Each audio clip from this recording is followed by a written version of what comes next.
Morning, boys and girls. Welcome to the hotly demanded reading from the following book, Postmodern Theory, Critical Interrogations by Stephen Best and Douglas Kellner. I know you've all been begging me relentlessly to outline the differences between postmodern theory and critical theory. So now it's your time to indulge in the comfort of your own homes, in a place of considerable stress and difficulties, of which we may or may not be drinking our favourite cups of tea in our favourite mugs. Mine is a Tesco mug.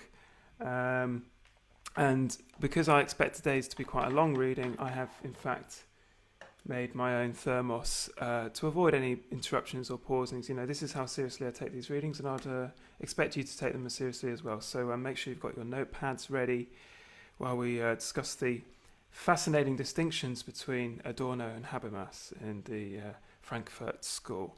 I have left in the description some links to material on the Frankfurt School.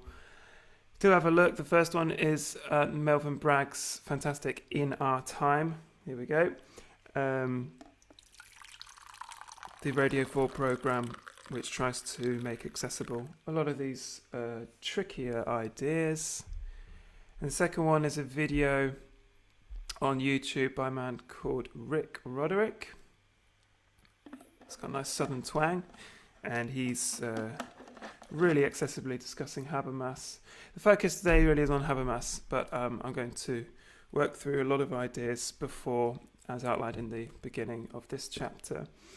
What else am I going to do? Well, I'm still getting used to this Facebook Live thing, but again, I'd really invite your comments. I know my friends on Facebook aren't as clever as me, but that's why I chose them. I didn't choose any people who I thought were more intelligent. But before we do get cracking, I'd like to give you a moral story, the modern parable of tea making.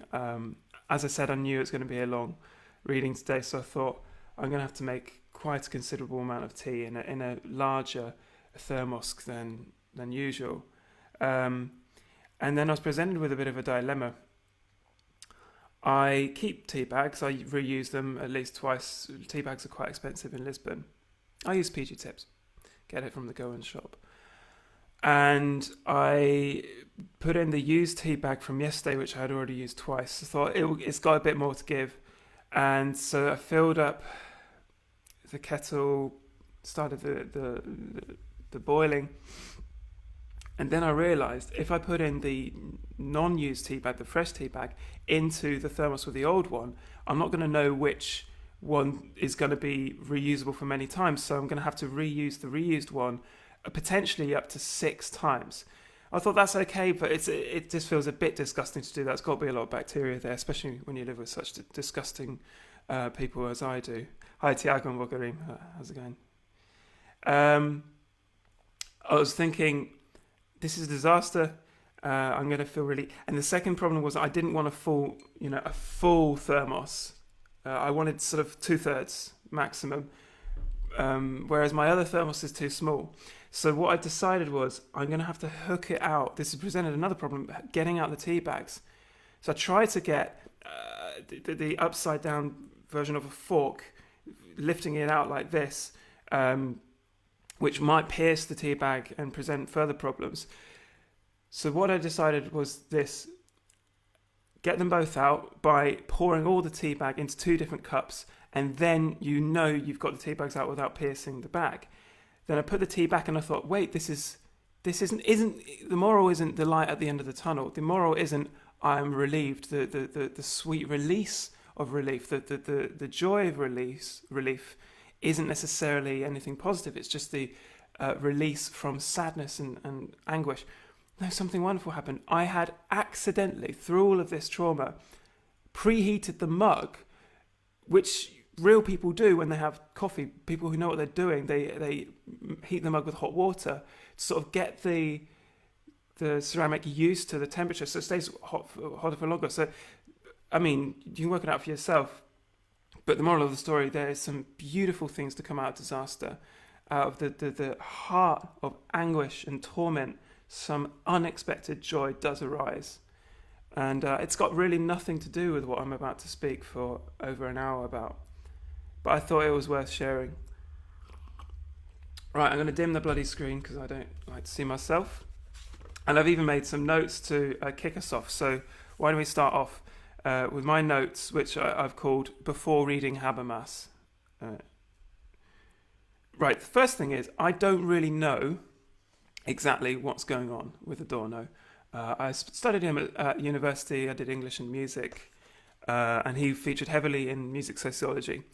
But I'm not going to pretend I know exactly what's going on, especially with a section on Adorno. So might pretend to know what I'm doing and skip over the difficult sections. But genuinely, I will skip over some sections that aren't really fun to read in this exciting book, by the way, which my cousin Thomas, God bless him, has given me. So thanks very much for this. It was really nice to come back to all of this philosophy and writing after having spent 10 years out of university.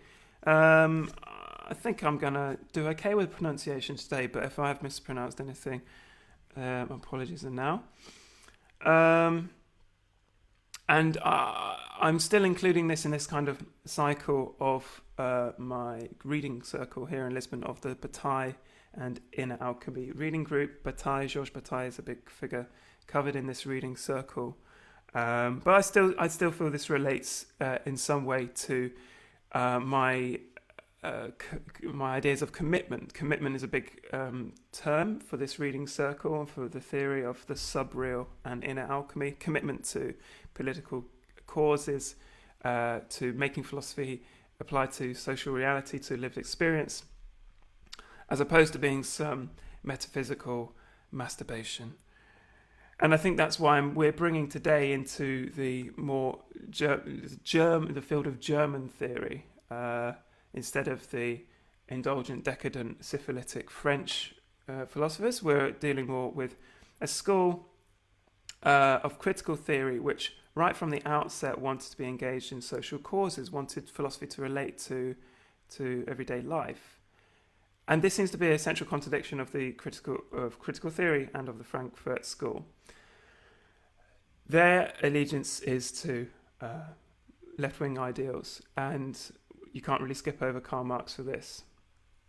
And I think as a sort of central pivot for the whole of this reading, I have to just look to my left, to my other laptop, is a quote from Marx, really, really useful quote.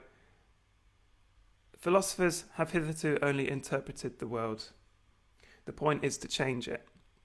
Philosophers have hitherto only interpreted the world. The point is to change it. So central within Marxism, or I should say Marx's thought, which isn't the same as Marxism, I should say, is the idea that what's the point of all of this thinking if it's not going to influence, if it's not going to change the world, if it's not going to somehow positively revolutionize the current situation. And this seems to be quite a contradiction, or a seeming contradiction, when you start to turn to the first thinker mentioned in this book, Adorno, and his buddy Horkheimer. His writing is so difficult to interpret, so difficult to pull apart. But that itself, his reputation as a difficult writer, also obscures something true about Adorno and Horkheimer. They're really fun to read. They're really beautiful. My friend Alexa, when I was in Vienna, she sort of converted me to Dialectic of Enlightenment. Couldn't find a more boring title name for... I'm not sure there are more boringly titled books than Dialectic of Enlightenment. But really, it's a joy to read. It's so poetic, so beautiful. According to Melvin Bragg's In Our Time program, as listed in the description here, the term critical theory is a bit of a misnomer. They were afraid possibly of using the term Marxist theory. And they were all very curious about music and art. Adorno himself was taught composition by Alban Berg. They were all Adorno was an aspiring composer, and that's easy to forget when you consider these bespectacled, miserable German philosophers having to flee Nazi Germany and ending up, of all places, in California. California is the sort of delightful cherry on the cake of all of this history. Of all places for them to set up base during the Nazi persecutions was the hotbed of American consumerism and mass entertainment, Hollywood. That's the part that really interests me about the school. Is this disjunction between these miserable theorists, and thinking Thomas Mann as well, being the arch miserable German novelist who wrote delightfully dreary novels about music theory and philosophy. I will get on with it in a second. I also think it interests me, the Frankfurt School and critical theory, because I think they try to depart from postmodern theory. Postmodernism has given me so much life and so much joy over the years, but I realise how frustrating it is to read and how politically inert and morally lazy I believe many postmodern theorists to be guilty of. And the critical theorists at least made an attempt to relate it to social life and to political gains of various degrees. Postmodernism is not necessarily guilty for what I see today as moral inertia, as the lack of commitment to any cause. But it's a sign of where we are today and how maybe unconsciously we've been infected with these ideas of hesitation, of permanent distraction.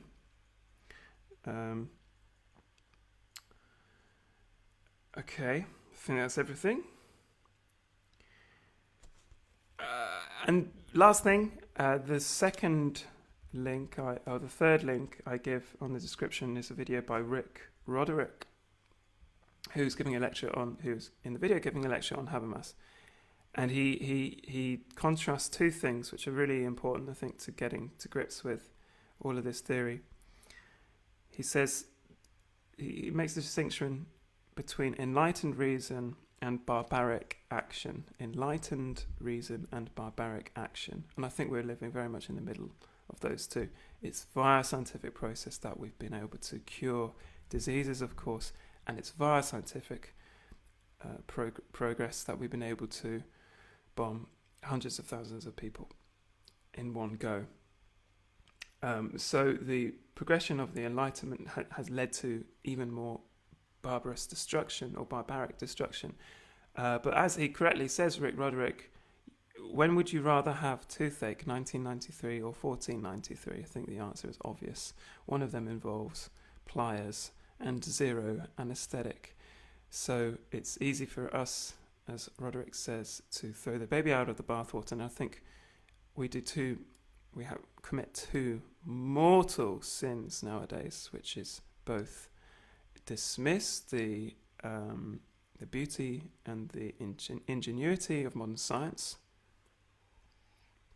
We fail to appreciate what it's done for our lives, and we just take hospitals and X-ray machines for granted. We think they fall from the sky.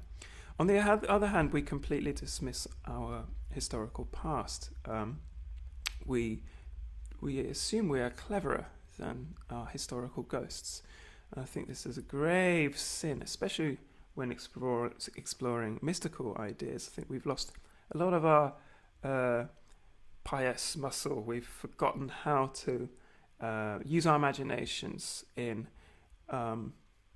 exploring spiritual ideas. I mean, it's just not just spiritual ideas, but for example, I was talking to my housemate yesterday. We were talking about the Mayan calendar, and it struck me that it seems to be only from the 20th century in Western Europe that people have lived with a calendar that hasn't aligned to any tradition. You can say we've got Christmas and Easter, but really there is nothing that actually sticks to the calendar which is 100% secular. Hitherto, all other calendars had a connection to tradition, to ritual, and they could be as arbitrary as you like. It doesn't matter. It's a question of we have forgotten very suddenly a vocabulary which has been with humans for very many centuries. So for this reason, there are the most peculiar techniques for getting us back to this pre-Enlightenment body, the subtle bodies, you could call them. And they involve crystals for some people, astrology for others, tarot for weirdos and freaks just like me, or particular forms of meditation, just to get us out of this peculiar future shock, which is what Alvin Toffler describes our generation as suffering. I don't believe for 1 second Alvin Toffler was really connecting with mystical ideas. I mean, he was up there in the cabinets of political offices advising governments on the future of technology. But he did believe that humanity was advancing at such a quick level that our bodies couldn't really comprehend it. Right, let's get on with it. There we go. Are we ready? Chapter 7, Critical Theory and Postmodern Theory. During the 1980s, Jürgen Habermas and other theorists associated with the critical theory of the Frankfurt School emerged as key critics of postmodern theory. Habermas carried out polemics against Derrida, Foucault, and postmodern theory, while his associates polemicized against Lyotard, Foucault, Derrida, and other postmodern theorists. The polemics have often obscured some interesting similarities, in addition to important differences between the postmodern theories and critical theory. Both critical theory and much postmodern theory agree in important ways in their critiques of traditional philosophy and social theory. Both attack the academic division of labour, which establishes fixed boundaries between regions of social reality, and both utilise supradisciplinary discourses. Both carry out sharp critiques of modernity and its forms of social domination and rationalisation. There is a really good quote here. Adorno tried to link modernity with barbarism, which is quoted differently in Our Time. In Our Time, one of the speakers says in the link I've left, "No history leads from slavery to freedom." No history leads from slavery to freedom. In the link I've got here, it says, "No history leads from savagery to humanitarianism, but there is one which leads from the slingshot to the megaton bomb." One history leads from the slingshot. Any people who doesn't know what slingshot is, one of those things. I'm not going to assume we're all native speakers, by the way. No one history leads. There is a history that leads from the slingshot to the megaton bomb.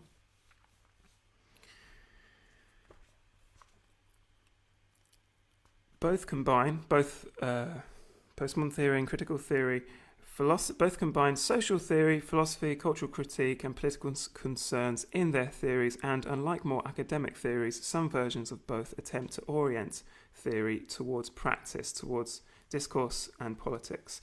Both critical and postmodern theory have engaged in heated polemics against each other and have been synthesized with feminist theory. There are, of course, many differences between critical theory and postmodern theory. Critical theory generally wants to draw and defend some boundaries, some categorical distinctions which many postmodernists reject. For example, Baudrillard rejects categories of radical social theory that critical theorists retain, such as those of political economy, class, dialectics, emancipation, and socialism. As we have seen, postmodern theorists like Lyotard generally reject the rationalism, the lust for categorical distinctions and systemization, and the global takes on history and society that are associated with Habermas. And Habermas and other contemporary critical theorists, in turn, reject the alleged break between modernity and postmodernity that many postmodern theorists, Lyotard, Baudrillard, Croker, and others, assert. I apologise if I'm reading a bit too quickly, but there's quite a lot to get through, and this is all a little bit of cushioning for what's going to come up next. On the whole, postmodern theorists want to go much further than critical theorists in overthrowing traditional philosophy and social theory and in beginning anew with a novel theoretical and political perspective. Baudrillard at least would argue that changes in contemporary postmodern society obliterate in a series of implosions the boundaries that are central to much critical theory, nature and history, the economical and political, true and false needs, high and low culture, emancipation and domination, left and right, and so on. Lyotard and Foucault would criticize the macro-theoretical, global aspects of critical theory in favor of a micrological approach to theory and politics. At stake then in confronting critical theory with postmodern theory are the methods, fundamental categories and distinctions of radical social theory, as well as the historical representation of the present age, its relation to the past and future, and the possibilities, strategies and forces of radical social transformation. In this chapter, we analyse the similarities and differences between critical theory and postmodern theory. First, we present the critical... I'm going to skip this bit, you don't need to hear that. Let's keep moving, keep the wheels rolling. So section 7.1, critical theory and modernity. And this is a quote from Horkheimer and Adorno. The fallen nature of modern man cannot be separated from social progress. On the one hand, the growth of economic productivity furnishes the conditions for a world of greater justice. On the other hand, it allows the technical apparatus and the social groups which administer it a disproportionate superiority to the rest of the population. So institutions have flooded discourse with the concept that progress is science, science is the Enlightenment, light. The Enlightenment is a 100% good. We've only got better, and any idea to the contrary, is wrong and false. Keep in mind that they're operating in 1940s, 1950s Hollywood in California, so they are seeing around themselves people they perceive to be indoctrinated with rationalist ideas, positivist ideals. And we shouldn't forget also, very useful quote from Adorno, there can be no poetry after the Holocaust. There can be no poetry after the Holocaust. A second quote is his idea of Freud's theories, which is psychoanalysis is most true in its exaggerations. Psychoanalysis is truest in its exaggerations. So I'll go back to the first quote. There can be no poetry after the Holocaust. Of course he doesn't fully mean it. How can he mean it? He must believe it's possible to make art, to push on and move on and create beautiful things after the Holocaust. But his point is, I'm going to make a provocative statement. I'm going to agitate. Adorno and Horkheimer were very reluctant to give any kind of detailed idea of what society they envisioned, what society they wanted. And I think their writing was deliberately provocative and exaggerated in order to initiate social change. That at least begins to describe the exaggerations in their texts. Go and have a read of Dialectic of Enlightenment. It's full of baffling overstatement. And therefore, it's really great to read. It's really good fun.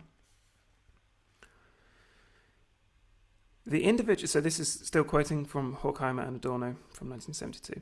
The individual is wholly devalued in relation to the economic powers, which at the same time press the control of society over nature to hitherto unsuspected heights. So that's the end quote. I'm going to continue with the beginning of chapter, Critical Theory and Modernity. The work of the Frankfurt School can be read as an analysis of the vicissitudes of Enlightenment and capitalist modernity, of fundamental mutation in history caused by the emergence of the capitalist mode of production and Enlightenment reason, combined with a critique of its ideological apologists. The 1930s work of the Institute for Social Research follows the Marxian social theory by making the dynamics of capitalism the key to social development and to the constitution of contemporary society. During this period, the Institute utilized the Hegelian Marxian method of dialectical analysis to depict the trajectories of contemporary capitalist societies. Their distinctive contribution resides in their analysis of the in their transition from the market, from entrepreneurial 19th century competitive capitalism to the forms of organized state and monopoly capitalism characterized by the 20th century. Building on Hilferding's analysis of organized capitalism, the Institute theorized some of the ways in which the state and economy merge in contemporary social formations. They analyzed the forms of both democratic and totalitarian state capitalism and the development of new modes of social control and administration. The critical theorists employed Marxian categories such as commodification, exchange, reification, and fetishism to analyze a wide range of social phenomena and to describe the totalizing tendencies of contemporary capitalism and its new forms of domination. It is curious how Marx is so influential and popular over so many decades, and you read anything about him or watch anything about him nowadays and people will say he's more relevant than ever, he's never had his finger more on the pulse. That's just not entirely true. But what has caused so many people to be so fascinated by Marx and Engels' work, that itself is a curious phenomenon. Part of it must be to do with this strange thing about both of them. Marx, we shouldn't forget, was a journalist, wrote a great deal for American papers, German papers, papers from all over the world. And yet, despite the huge amount that he wrote, the huge quantity of his work, we're still pulling out new stuff from his theories. Particularly, I talk about Engels as well to include him. The idea of false consciousness. This is a fantastic idea proposed by, I believe it was just Engels towards the end of his life. False consciousness is very persuasive. False consciousness goes to the heart of why the Frankfurt School exists in the first place. What was their point? And again, this is something from Melvin Bragg's In Our Time program, as put in the description. They wanted to answer the first primary question. Marx said the working classes will rebel. They're going to be oppressed even further, and it's just a natural evolution of history that the working classes will take over their means of production and find freedom. That didn't happen. And it didn't happen in 1920s, 1930s, 1940s Germany. There was strong support for the Communist Party, but it never took place. Russia was just on the side. It happened there. Many people were waiting for this revolution to happen, and it never did. So I think Adorno and Horkheimer particularly spent a lot of their time trying to answer that question. Why didn't Germany become communist? All the signs were there, and yet it didn't happen. And one of their big explanations was picking up on Engels' idea of false consciousness. What's false consciousness? Well, maybe we'll get to it anyway, but maybe a very quick synthesis is capitalism and the entertainment industry gives you a feeling of freedom. To use a current example, Facebook. You've got your wall. You're allowed to put anything you want on that wall. You have this opportunity to express yourself, to release what it is that you are into this mode of utter sheer freedom, the canvas of a wall on your Facebook page, which is false. The idea that you are free because of this canvas is wrong. And why is it wrong? Well, someone has set that up for you. If you have the means to make your own culture in DIY circles, then perhaps you feel free through the act of making your own entertainment. I'm being very harsh and cynical, but let me finish. The second thing is algorithms, advertisements, tracking, security. We know very well what's going on and who's snooping in on this very video as we're watching and experiencing it right now. what we see on our Facebook page is what we choose, in a sense that we are enmeshed in this very particular bubble of friends, friendship groups, and limited demographic classes or demographics. But also we are advertised to relentlessly. We have our emails tracked. We have very little that is actually encrypted in many ways. So that would be an idea of false consciousness, potentially. There should be some better examples of that.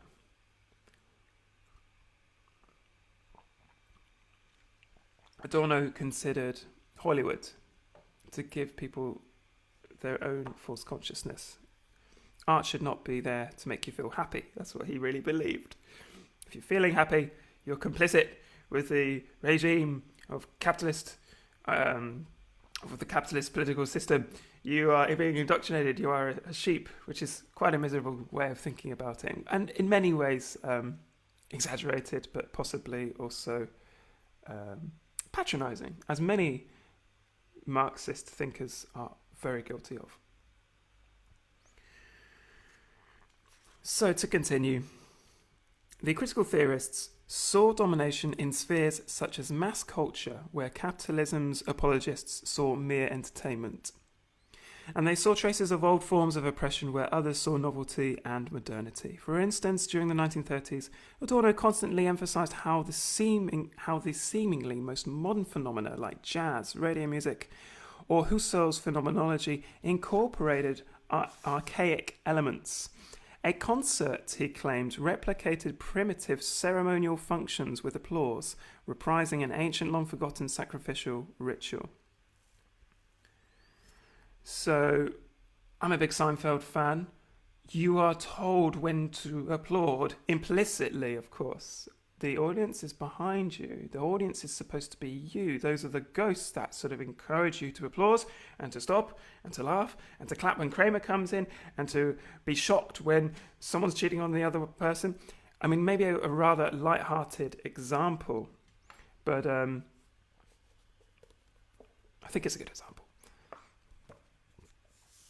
You're even self-policed into when you release, when you enjoy yourself, and when you don't. Within the 90 minutes of a football match, you're all celebrating in one moment together, and then you're all disappointed in one moment together. I don't necessarily agree with this, by the way, and I love football, but it's just an example. Oh yeah, this is my Colombian football goalkeeper kit from 2002. Very nice. Hello to all my Colombian fans, all my Colombian fan. Cults of the individual maestro. Cults of the individual maestro, the conductor, and instruments of replicated fetishistic tribal cults which celebrated sacred objects or individuals. Christopher Small wrote a fantastic book on music sociology about the dreadful hierarchies of conductors leading a whole swarm of an orchestra. That model is not necessary, or is not the only way of performing orchestral music. And the ideas of individual genius, you have to be 7 years trained in the conservatoire in order to pick up the violin and join an orchestra, all that is eroded when you go to places like Ghana and Benin and West Africa, where everyone seems to be playing music in a way that the West would be considered virtuosic, highly skilled. Yet everyone seems to be joining in the fun in West African societies, some West African societies. So where is this idea of individual freedom with regards to enjoyment, to culture, gone? I argue it's gone. We've forgotten it, and we need to bring ourselves back to our tools and relearn this idea of community genius. What did Brian Eno say about we had individual genius and community genius? I can't remember what it was. It'll come back to me. But Eno wrote a lot about this. As a community, we get our own sort of genius working up. We work these sort of muscle fibers to become our own societal working body of musical activity.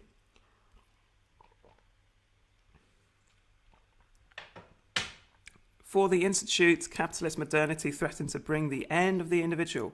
The new system of state capitalism and bureaucracy of the culture industries of science and technology as domination, and of the administration of thought and behaviour produced a one-dimensional society devoid of social alternatives and alternative modes of thought and behaviour. This model of society is similar to the analysis of the institutions, discourses, and practices of modernity developed by Foucault that we discussed in Chapter 2. For Foucault, we didn't, but the book did. For Foucault, the end of the individual is interpreted archaeologically as the death of man in an emerging post-humanist framework, and genealogically as the fabrication of the individual within disciplinary technologies. While for critical theory, the diminishing of individuality is brought about by the capitalist economy, its culture of industries, bureaucracies, and modes of social control.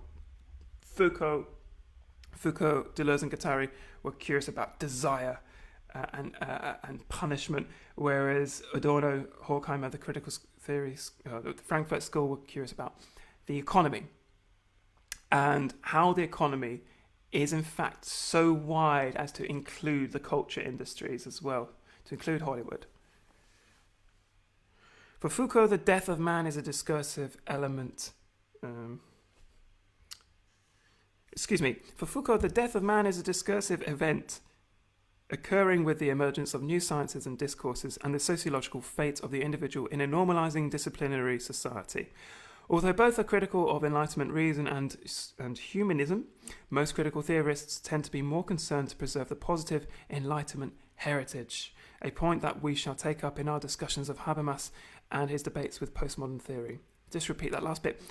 Although both are critical of Enlightenment reason and humanism, most critical theorists tend to be more concerned to preserve the positive Enlightenment heritage, keeping the hope of progress.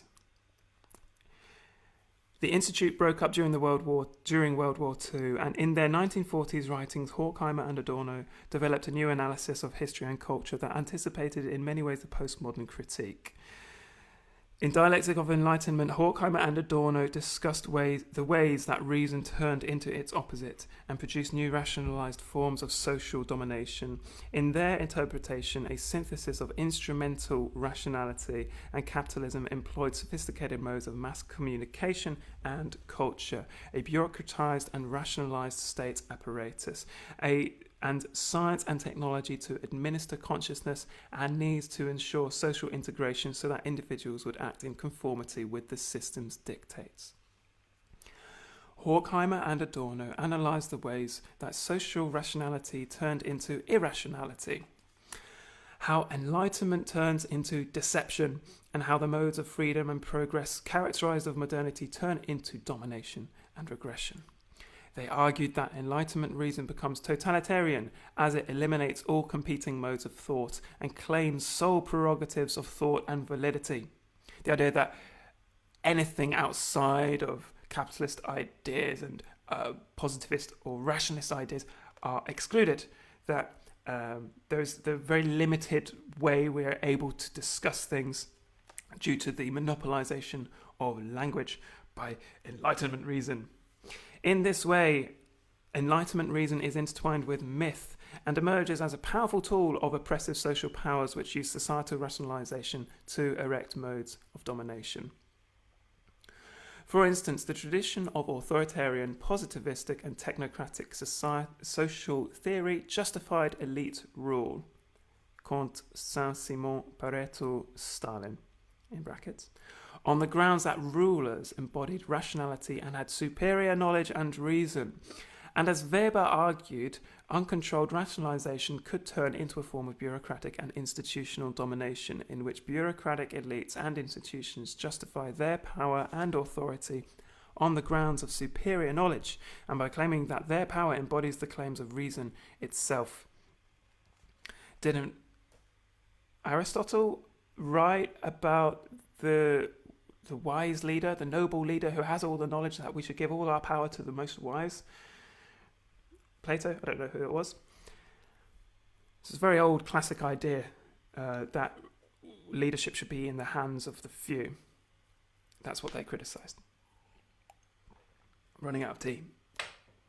Horkheimer and Adorno thus argued that Enlightenment, reason, and progress were producing social regression and irrationality with the institutionalization of social domination in the capitalist labour process and economy, bureaucracy, and culture industries, and the ascending hegemony of instrumental thought.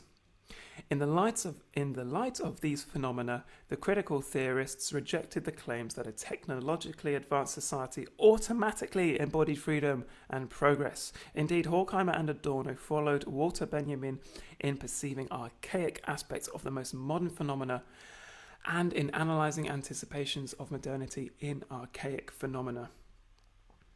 Horkheimer and Adorno argue that science and instrumental reason have become mythical. This is the wonderful bit where progress or technology is itself a kind of religious dogma. Consider the atheists that you see nowadays. Well, I'm joking, but I believe certain atheists I meet to hold this dogma so dear to themselves that it becomes a borderline metaphysical ideal that seems to be utterly unshakable. The idea of tearing down this monolithic ideal of no God appears very similar perhaps to Old Testament ideas of absolute certainty in monotheism, in one God. How dare you insult the edifice that we have constructed of this progressive idea of a God? And to repeat, Horkheimer and Adorno argue that science and instrumental reason have become mythical, reproducing the mode of blind obedience and worship of superior powers that were formerly attributed to religion. So it's not just that science and technology have become their own bizarrely secular gods, this bizarre contradiction and containment of the deity and the secular into something unquestionable. It's that these things replace religion, that humans have needed to make this change, that there's something possibly deep within us that needs ideology. Horkheimer, I've already read that, reproducing the mode of blind obedience and worship of superior powers that were formerly attributed to religion. On the other hand, modern bourgeois subjectivity, patriarchy, and domination could be traced back to Odysseus, whose cunning and shrewdness anticipated the bourgeois businessman, while his exploitation and domination of his men anticipated capitalist domination of the working class, and his domination of his wife prefigured bourgeois patriarchy. So they cite the Greek myths to maybe suggest what I was saying, that there's something maybe deep-rooted within us that needs this metaphysical leadership, something beyond us that has to be true. In contrast to most postmodern theory, the critical theorists conceptualize modernity in terms of the trajectory of capitalism and Enlightenment reason, as a product of the capitalist economic system, instrumental rationality, and technology. They perceive contemporary social formations to be constituted by a synthesis of capitalism and technology, while many postmodern theorists advance forms of technological or discursive determinism, whereby language, the media, or forms of technology determine the structure and trajectories of postmodern societies. Yet, while critical theorists continued to perceive capitalism as a mode of production that is an important constituent of the current social structure, they never subscribed to any form of economic reductionism in which capital is taken as the sole determining force in the constitution of society and trajectory of history. Instead, they utilised the Hegelian Marxian dialectical categories of mediation and the relative autonomy of superstructures, thus allowing, against orthodox Marxism, a relative autonomy to the state, culture, various social institutions and individuals, though they also theorised how these institutions and spheres formed an apparatus of domination. Most postmodern theorists tend to throw out the very concept of social system and society for more fragmentary analysis, for microanalysis of discrete institutions, discourses, or practices. We have seen that few postmodern theorists have a theory of capitalism, nor do they develop theories of the state and the ways in which state, economy, and culture interact and mutually determine each other. For postmodern theory, by contrast, power is more dispersed, plural, and de-centered than in the neo-Marxian analysis of the Frankfurt School. Though critical theory, too, is often fragmentary, and their analysis of the economy is often under-theorized. Yet, for most postmodern theory, power is frequently dissociated altogether from capital, political economy, or especially in much of Baudrillard and his followers' work, from social relations and institutions. On the other hand, in Dialectic of Enlightenment and the analyses of one-dimensional or the totally administered society, the critical theorists flatten out the dialectical analysis of modernity in classic Marxism, or classical Marxism. For Marx and Engels, in the Communist Manifesto, the bourgeoisie and capitalist modernity were both the best and worst of things. They eliminated feudalism and revolutionized production and life more than any previous social class or project. Capitalist modernity produced new products and technologies, new modes of communication and transportation, a new world market, and a wealth of new relations and needs. Yet it also produced an oppressed working class, exploitation, and a cycle of crises. Note the repetition of the word new in that previous sentence. Perhaps what Alvin Toffler was saying in Future Shock was that it's the novelty of modern society that is so dazzling, not necessarily the actual products they provide. When email first became a thing, it was so amazing. It was incomprehensible how this could be possible. I couldn't believe, for example, one step further, that instant messaging could be possible. How on earth did they do it? It's absolute magic. That all happened within my childhood, but I'm guessing the same. This constant wonderment in these magical floating boxes that people have in their hands, which magnify images and find your place on a map and give you directions and help you pay for things and tell you where your friends are and able you to transport your floating head into the other floating magical box of your friend on the other side of town, or never mind town, the world. I still think we're trying to keep up with the shock, with the astonishment of how new so much of technology is. Yet it also, all of this novelty, all of this progress, yet it also produced an oppressed working class, exploitation, and a cycle of crises that Marx and Engels believed would eventually destroy the capitalist system. We shouldn't forget how amazing capitalism is, how productive it is, how, as to understate it, capitalism is extremely effective, particularly in being completely amoral, without morals, not necessarily immoral. Amoral in the sense it just floods and spreads to wherever it needs to go. It's kind of both aimless and with the only objective of producing more further capital. Because it seems to lack an ideology in a political sense. Look at China at the moment. Capitalism evaporates any differences. It manages to pervade into all societies. So you can throw a boomerang in Australia and know it will be made by a Chinese company. You can see football players from all cultures, from all society playing in the hyper-capitalist Premier League of England.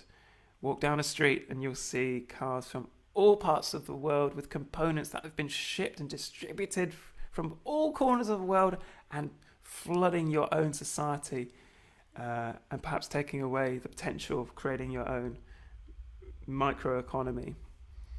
Capitalism is amazing. We shouldn't forget how effective and in many ways blossoming and fruitful it is. Just dropped my book. It's normal.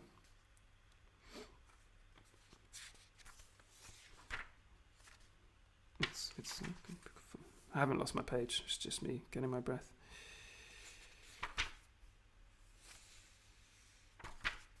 I'll just edit this out. It's no problem.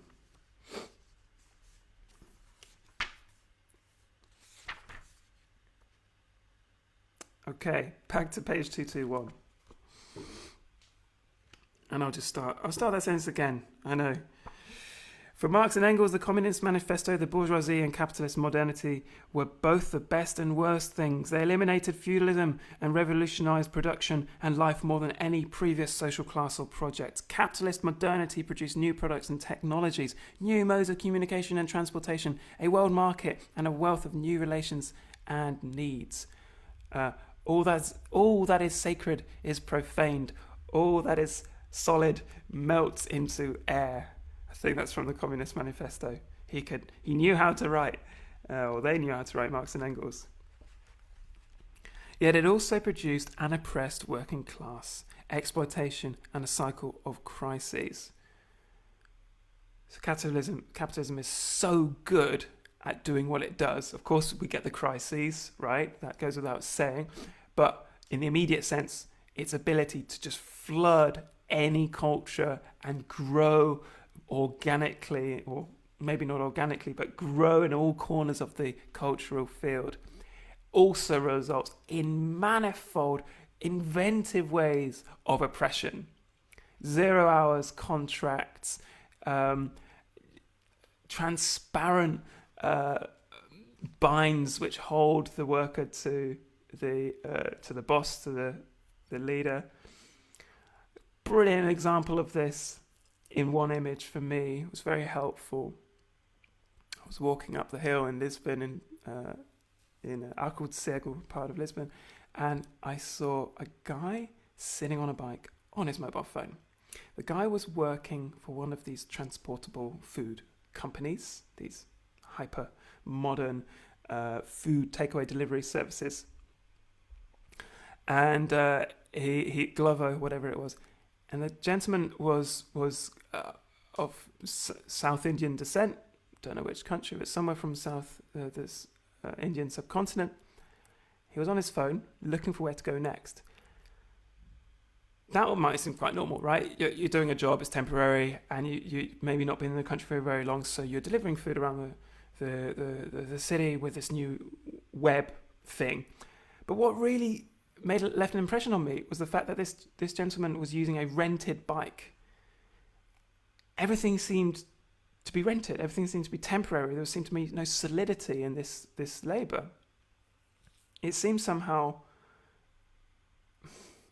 opportunistic of these companies to engage in this practice, and very immaterial, very unsatisfying, floating labour. The lines of flight of this man could go anywhere, pervading the whole city, and yet he's using a rented bike, a bike that was provided by yet another company, one of these many companies that have drenched Lisbon's streets, the cobblestones, which are no stranger to these rented bikes, which are not even that cheap in the first place. Anyway, nice image for me.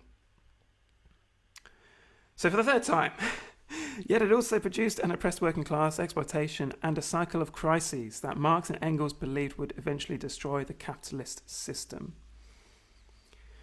Consequently, Marx and Engels have a dialectical theory of modernity and ground the possibilities of a better future society in its historical trajectory. Don't forget, Marx just thought the working classes will be so oppressed that they will have their revolution. Adorno and Horkheimer were trying to work out why that was not true across the world. The first generation of the Frankfurt School, by contrast, emphasized the negative and oppressive aspects of modernity. Dialectic of Enlightenment short-circuits the Marxist theory of revolution by positing a self-producing, stabilized capitalist system without any significant revolutionary opposition. The theory of revolution loses its historical grounding in a revolutionary proletariat and becomes a utopian ideal. Thus, capitalist modernity is, in effect, presented in much critical theory as a self-reproducing and stabilizing system of commodity production and exploitation under the domination of capital. No alternative politics other than individual resistance is posited by Horkheimer and Adorno. Consequently, an inadequate politics remains a problem within critical theory to this day. This reluctance of providing a concrete political outline where to go next, it was never provided. Postmodern theory replicates some of these problems while introducing new ones. It tends to obscure the continuing constitutive role of capitalism in the production and reproduction of contemporary social formulations or formations, and splinters power and domination into an amorphous multiplicity of institutions, discourses, and contemporary society and practices. Sorry, I'll read that again. Into an amorphous multiplicity of institutions, discourses, and practices. On one hand, this provides a more complex model of contemporary society and its modes of domination than classical Marxism or critical theory. But on the other hand, by minimizing the continuing power of capital and the state as major forces of domination, some postmodern theory occludes analysis of major constitutive forces and modes of domination in our contemporary and still capitalist societies. For example, while much postmodern theory correctly points to the power of media and information, it downplays the extent to which ruling groups control and shape these new social forces. Moreover, as we are arguing, it is not clear that postmodern theory has produced satisfactory theoretical and political alternatives to classical Marxism or critical theory, though it does point to some of their problems and indicates the need for new critical theories and radical politics, a position that we shall take up in the conclusion. As we have seen, most postmodern theory aggressively rejects dialectics and totalizing macro theory. With their emphasis on difference, fragmentation, plurality, and heterogeneity, postmodernists tend to reject concepts of rationality, totality, consensus, and social system as intrinsically repressive. In doing so, however, they forfeit concepts which can illuminate the actual oppressive aspects and practices of existing societies, capitalist and communist, which are in some ways totalizing and homogenizing. By being completely fixated on dissolving hierarchical boundaries and modes of power, the postmodernists can betray their own avowed intent to dissolve power by focusing so much on the movement of dissolving. So, to put that another way, they're so aligned to the idea of movement, of a way of getting away from stasis. They're so afraid of reductionism that they themselves replicate the modes of power that have been oppressing humans for all this time. That's the idea. So this is the postmodernist emphasis on plurality and fragmentation. Postmodern theorists wage a war against totality and system. With their emphasis on micro-analysis and politics, the postmodernists, by and large, reject macro theory and macro politics. And with their emphasis on the individual and singularity, many postmodernists reject collective struggle and large-scale social transformation. An unconscious reflection of the atomized world we live in after capitalism. Postmodernists accidentally swallow this conception of the individual above all and replicate the dreadful regurgitation of atomized forms of life and socially eroded modes of collective power or collective movement. Getting all tangled up here. Let's continue. Yet one could argue that there are social tendencies today towards both fragmentation and totalization. Consequently, we believe that a dialectical theory which attends to both sides of this conceptual opposition can best theorize contemporary social processes and developments. Postmodern theory, by contrast, emphasizes fragmentation as a key feature of texts, subjectivity, experience, and society itself in the postmodern era. Lyotard describes and celebrates a plurality of language games while attacking unitary concepts of reason and subjectivity. Language games, I think that could be a really useful phrase when we discuss using our ideas of truth according to someone else's. Are we looking at the same mountain of truth? Are we climbing up the same idea of the same sort of scale of transcendence in order to unite? That's a big question. Most better dealt with by theologians and mystics like Martin Buber, who very much talked about mutual engagement despite having such different ideas. Language games as well is a brilliant term as used by our man. Where is he down there?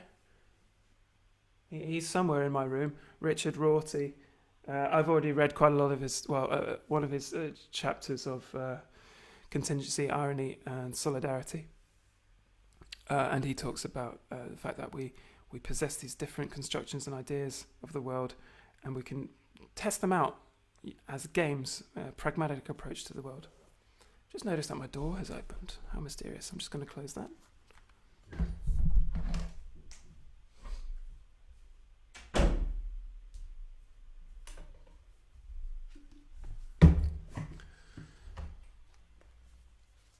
Definitely not lost my page. Definitely still got it. Lyotard, language games. Lyotard attacks unitary concepts of reason and subjectivity. He calls for a further pluralization and fragmentation of knowledge and politics on the grounds that totalities, systems, and consensus produce terroristic oppression, while Foucault champions local and fragmentary forms of knowledge and resistance as subversive. For Baudrillard, postmodernism itself can be described as a playing with the fragments and vestiges of past culture, theories and ideas, while Jameson describes the fragmentation of experience and culture in postmodernism. Just going to mark that out. Okay. Right. From the standpoint of developments in contemporary capitalistic society, postmodern theory thus can be read as articulating social processes towards fragmentation and heterogeneity, and one of its contributions is to illuminate these trends. Yet there are also arguably trends towards increased centralization, new totalizations, and new forms of social organizations as well. For example, although there is an always proliferating product differentiation in a capitalist consumer economy, there are also trends towards economic concentration, the extension of a world market system, and growing commodification as capitalism penetrates every sphere of everyday life and the totality of the globe from Peking to Topeka. While there are new emphases on cultural differentiation and autonomy, a homogeneous mass consumer and media society is also working to standardize tastes, wants, and practices. Bureaucratization and administration also continue to be major trends of contemporary society, and postmodern theory tends to obscure these fundamental aspects of our everyday life and social experience. In effect, postmodern social analysis is highly one-sided, articulating tendencies towards fragmentation or implosion, while neglecting, with some exceptions, to properly conceptualize either totalizing forms of social dominance or resistance to them.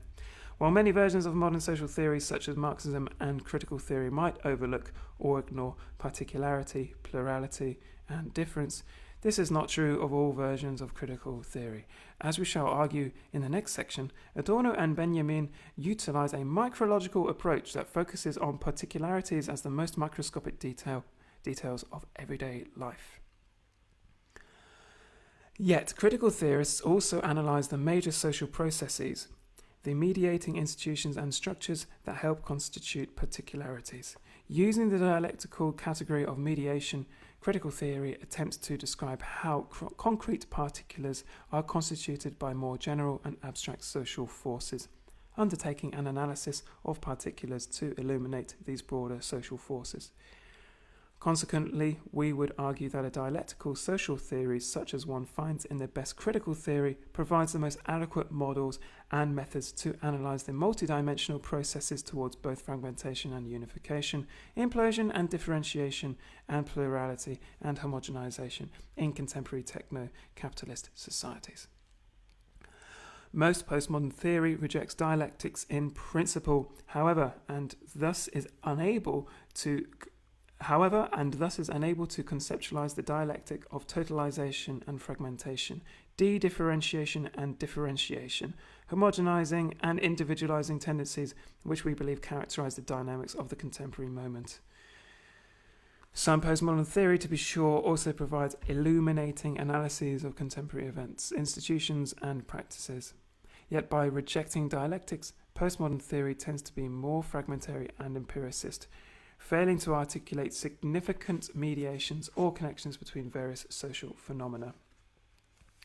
The critical theorists, by contrast, analyse mediations between particularities and totalities, parts and wholes, individual artefacts and events, and social processes and structures. In contrast to the postmodern caricature of dialectics as a mystical and teleological logic of history, dialectics for critical theory is primarily a method for describing relationships between different domains of social reality, such as the economy and state or culture. The category of mediation, in German Vermittlung, is above all an interpretative category for depicting the constituting forces and connections of a given phenomenon, rather than a magical device to overcome antagonisms and produce syntheses, as in some Hegelian versions. I'm just going to skip over a couple of paragraphs. The book here does tend to repeat itself. I think the idea is that these are quite complicated ideas, so it's perhaps helpful to repeat things ad nauseum. Okay, so I'm going to skip ahead to section 7.2, Adorno's Proto-Postmodern theory. Adorno's Proto-Postmodern theory. So as I understand it, the timelines are not really confirmed in my head, but the Frankfurt School anticipates postmodernism. I think we could agree postmodernism begins in the 70s. You can write in the comments if I'm wrong. Okay, let me just check one thing.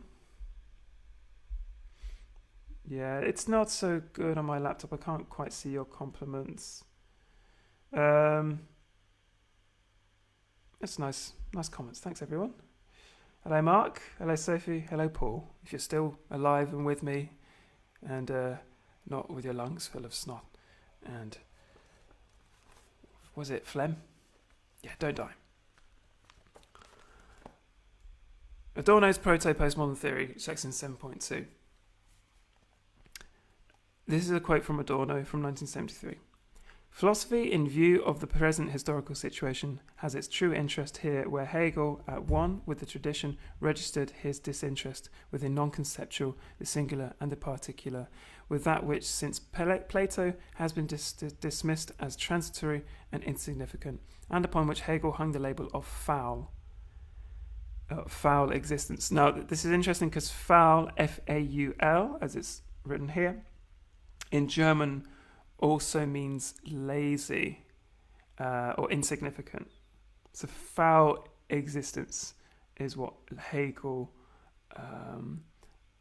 designated to be modern life. Then we got a second quote from Adorno, again from 1973. It is not up to philosophy to exhaust things according to scientific usage, to reduce the phenomena to a minimum of propositions. Instead, in philosophy, we literally seek to immerse ourselves in things that are heterogeneous, without placing those things into prefabricated categories. So this is to end the quote here. In general, Adorno is much closer to postmodern theory than Horkheimer, Marcuse, from other members of the Frankfurt School. From the beginning, Adorno engaged in a self-liquidation of idealism, which constituted a critique of philosophy quite similar to that later developed by postmodern theory. This critique runs through Adorno's work, ranging from his early 1930s essays to his 1933 book on Kierkegaard, his polemical critiques of Husserl and Heidegger, and his later negative dialectics from 1966. In this book, Adorno characterizes idealism as a form of rage, which wants to subsume the object in the categories of thought, eager to capture and assimilate all that is different from itself. In his major philosophical works, Adorno developed a critique of identity thinking, which posits an identity between thought and being, championing instead a non-identity thesis which preserves the ineradicable difference between thought and its objects. In his 1931 inaugural address, The Actuality of Philosophy, which marked his entry into the philosophy faculty of the University of Frankfurt, Adorno develops a radical critique of philosophy that anticipates many postmodern motifs. He begins, in beginning the quote, "Whoever chooses philosophy as a profession today must first reject the illusion that earlier philosophical enterprises began with. that the power of thought is sufficient to grasp the totality of the real. So thinking itself is not enough. Maybe that's a paraphrasing of the wonderful quote which really floods the whole of this reading. Marx, in the Communist Manifesto, Marx and Engels, philosophical thought hitherto has sought to analyse the world. The point is to change it, which I've misquoted. Adorno argues that there can be no philosophical cognition of the totality, and that all ontological blueprints which attempt to conceptualize the totality of being are mere veils and illusions. So he's taking a more skeptical approach to subjective truth, perhaps influenced by the subject and object dissolving within Heidegger's thought. True being, according to Adorno, only appears in traces and ruins, and any attempt to present existing reality as true and just order, quote, only veils reality and externalizes its present condition, end quote. Rather pessimistic idea of truth, therefore, and that is potentially the heart of, gets towards the center of why Adorno is so difficult, because he's ultimately skeptical of individual claims to truth, or truth as a valid pursuit. Today, Adorno claims, philosophy has renounced the earlier project of deriving reality itself from reason, from out of itself. On the other hand, he affirms the critiques of anti-rationalist schools such as neo-Kantian, phenomenological, vitalist and Heideggerian schools, and others being salvaged by the critical inquiries of the Vienna School. These critiques have cumulatively undermined philosophy's pretensions to truth and higher knowledge, whether via reason, intuition, and other modes. The fragmentation of being today, Adorno claims, renders any philosophical attempt to conceptualize a unitary being illusory, as well as condemning the project of the unity of the sciences, which seeks to which seeks systematic knowledge of the world. While postmodernists like Baudrillard see these fragments as pieces which one can play without any hope of developing more mediated and comprehensive analyses, Adorno, by contrast, argues that the task of philosophy is precisely to interpret the fragments portrayed by the individual sciences so as to provide knowledge of the existing society. Beginning a quote from Adorno, 1977. Philosophy will be able to understand the material content and concretion of problems only within the present standing of the separate sciences.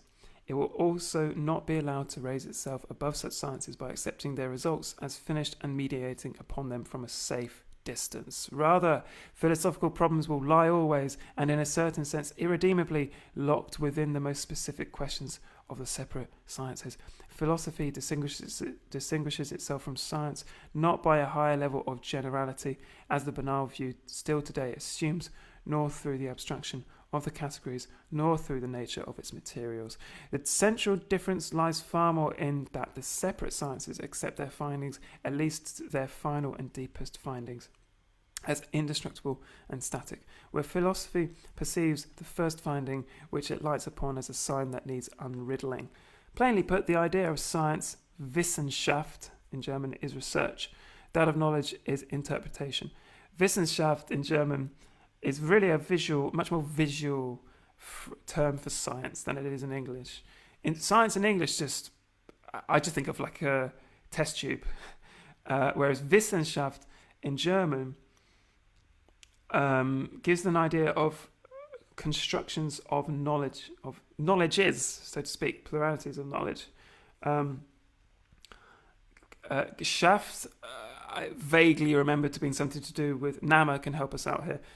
Shaft is more like towers and constructions, the building of something, so Gemeinschaft. And then Wissen means knowledge. So my terrible German translation is knowledge building or knowledge constructions. Wissenschaft is a great idea of what science aims to do. So Adorno spends a lot of time distinguishing between philosophy and science. I don't happen to be very interested in this aspect of Adorno. I'm much more curious about how he talks about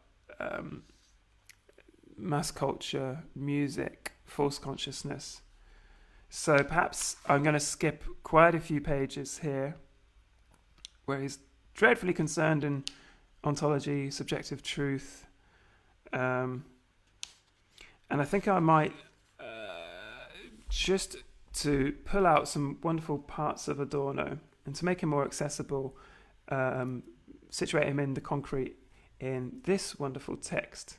Let me just turn my screen on. Yeah, here we go. This is a book from the wonderful Proto Press. I'll put that there. There we go. Which itself is an avowedly activist publishers from London, I believe, publisher. Sound System, The Political Power of Music by Dave Randall is a really terrific book on how music is inherently political, that you can't divorce the two, and that the hesitation of musicians about doing politics should be condemned. But this is not a polemic. This is a delightful book, really accessibly written by, I believe he used to be the bassist in Faithless. Let's check him out. Dave Randall is a musician and activist. He has toured the world playing guitar with Faithless, Didos, Sinead O'Connor, and many others. Really, really terrific book, which makes accessible Adorno and Horkheimer's ideas on mass culture. That's nice. Just found these beer labels within my book. Isn't that wonderful? Where's that from? Svietli Lejak. That must be Slovakian or Czech or something. Good. All right. So I'm going to read from page 9 of this book to bring away from philosophy into more critiques of economics and mass industry. Adorno, so this is from page 7. Adorno was part of a group of left-leaning scholars known as the Frankfurt School. The rise of the Nazis forced the school to relocate to New York City in 1935. Although the USA provided Adorno with refuge from the Nazis, he didn't see it as the land of the free. Instead, he insisted that it had more in common with Nazi Germany and Stalin's Russia than people realized. It too was based on an economic system that gave a monopoly of power to the few. Focusing on the output of America's original hit factory, a New York street filled with songwriters and publishers nicknamed Tin Pan Alley, Adorno delivered his damning assessment. Like tins of baked beans and other mass-manufactured commodities, pop hits, he noted, were pumped out by the production lines of a cynical culture industry to standardized formulae. Sure, the melodies change a little from song to song, but only to give a fake impression of originality and authenticity. Lapped up by a mass audience who knew no better, this was music designed to blunt our desire to think for ourselves. As David Byrne puts it, Adorno saw the jukebox as a machine that drew suckers into pubs with the promise of joy and happiness.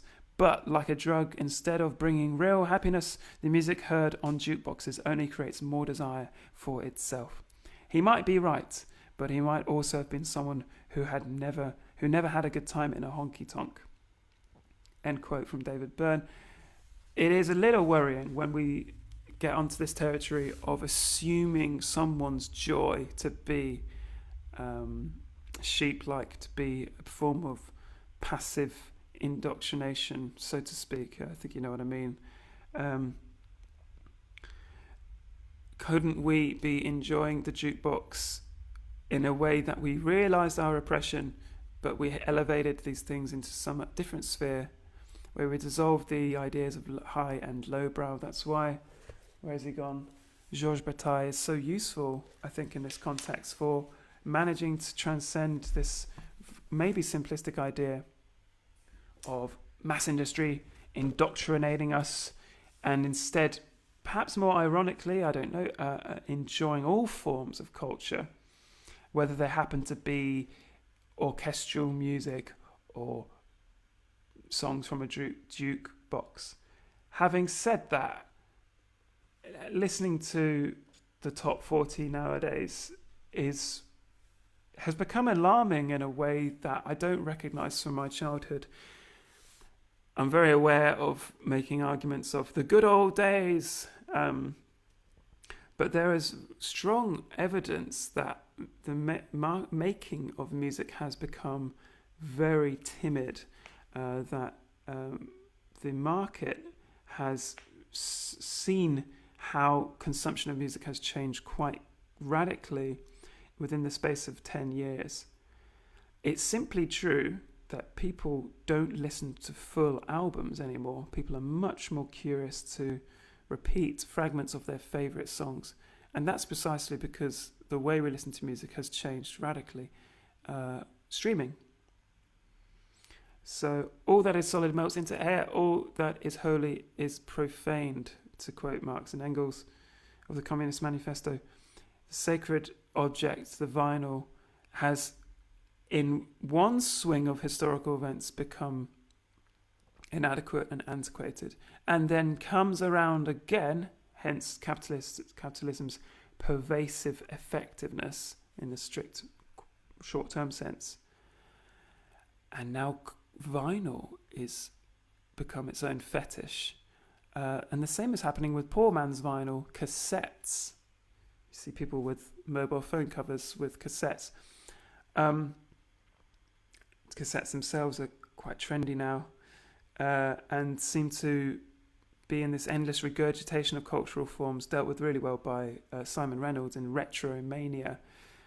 So it seems we have not many places to go in terms of inventing new genre, and this is maybe unconsciously represented in the dire poverty of invention within the mainstream. It goes without saying, really, that the mainstream is not a place devoid of experimentation. In fact, especially for experimental composers, trying to make something popular is potentially the most experimental thing you can do.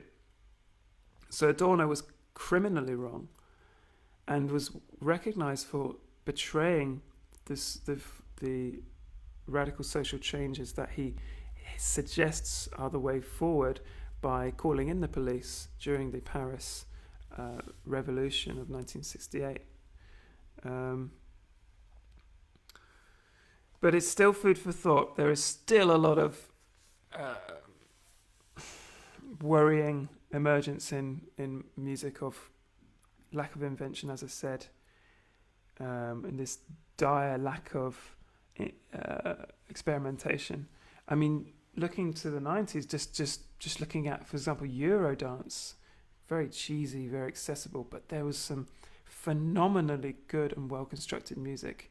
It might not have been tremendously experimental, but there was some quality and originality to these songs that I don't see while turning on the radio today.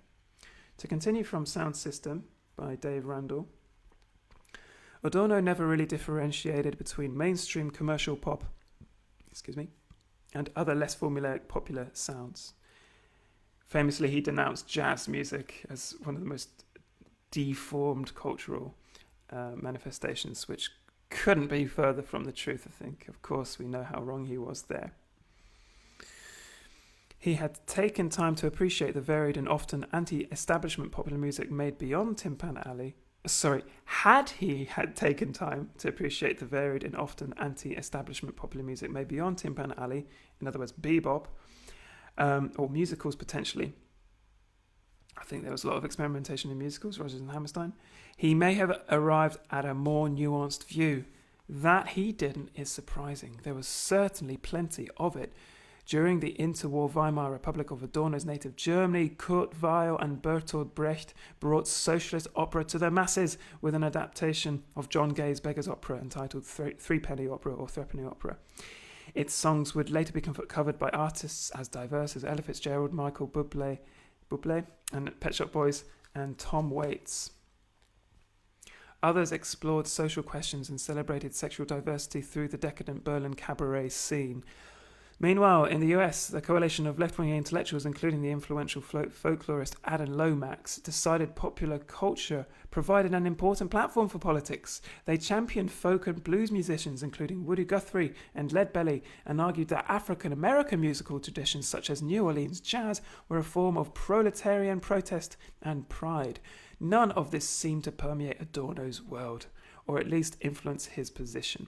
He remained steadfast in his belief that progress was found only in serious music such as Schoenberg's, music that dismantled traditional approaches to harmony and replaced them with new sounds to stimulate the intellect as well as stir the soul.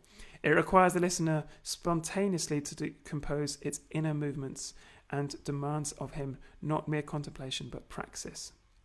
This could be a biographical explanation for this. Adorno was trained to be a composer for 3 years by Alban Berg. He championed what's his face? The dude with the serialism. Can't remember his name.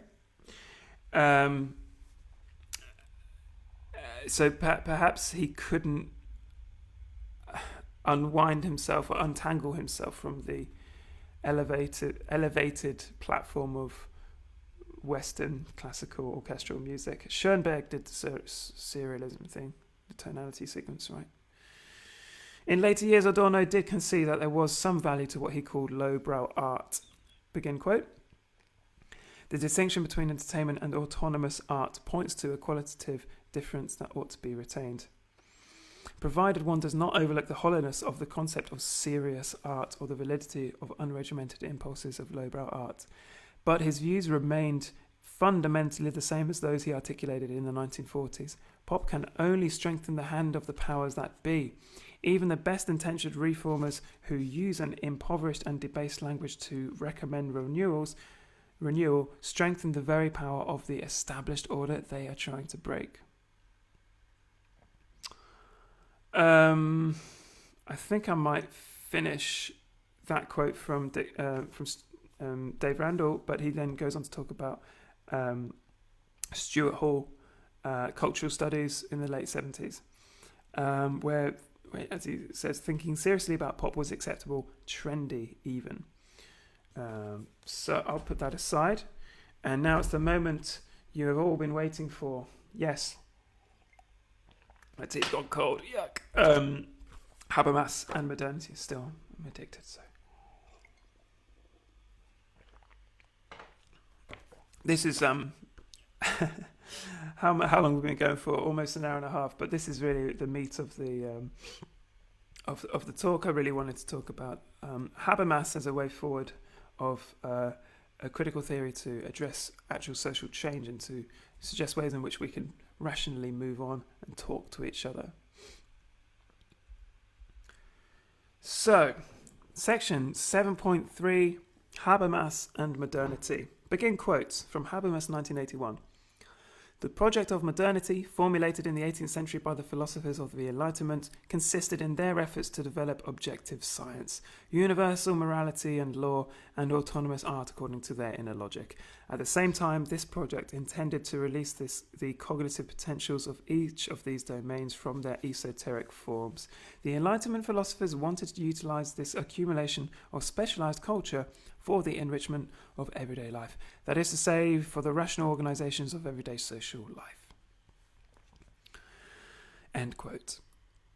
During the 1980s, Habermas entered into the postmodern debates that sharpened his critical and dialectical analysis of modernity.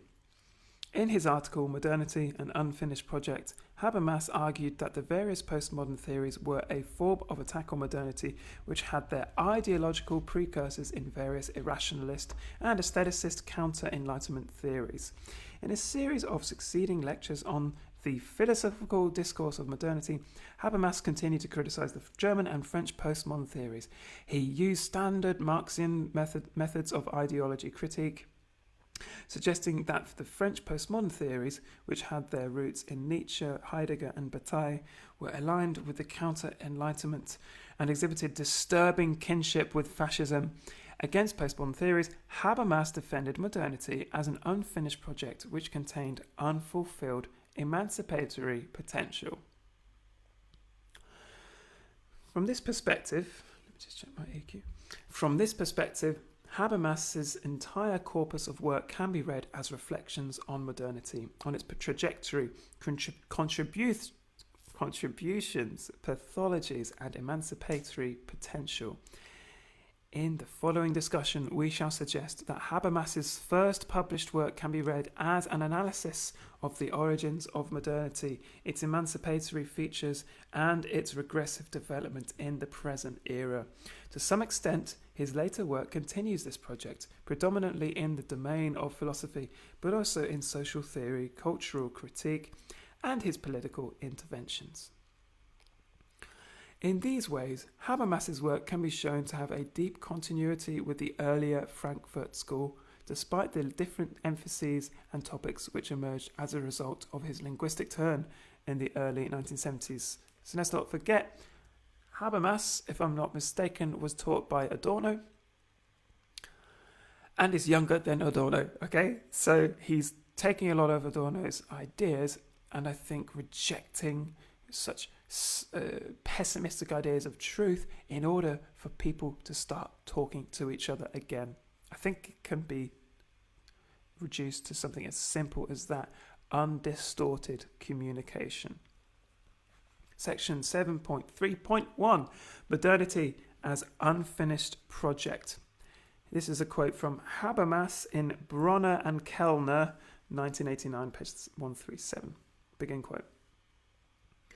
The public sphere as a sphere which mediates between society and state, in which the public organizes itself as the bearer of public opinion, accords with the principle of publicity, which is Öffentlichkeit in German, that principle of public information which once had to be fought for against the arcane policies of monarchies, and which since that time has made possible the democratic control of state activities.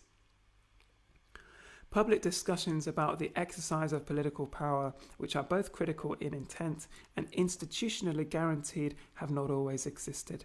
They grew out of a specific phase of bourgeois society that could enter into the order of the bourgeois constitutional state only as a result of a particular constellation of interests. I am not going to claim that I've read any Habermas. This is my first contact with his ideas.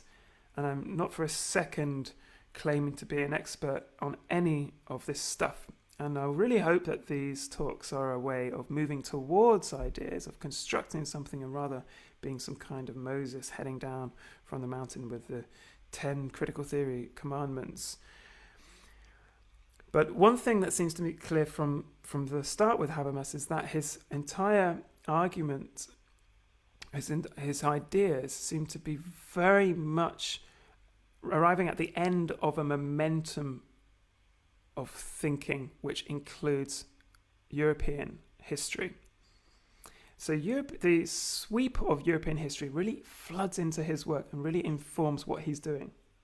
He spends quite a lot of time talking about 17th and 18th century England, the England of the coffee houses, of public discussion, of discourse. This is a period of history I find really, really exciting.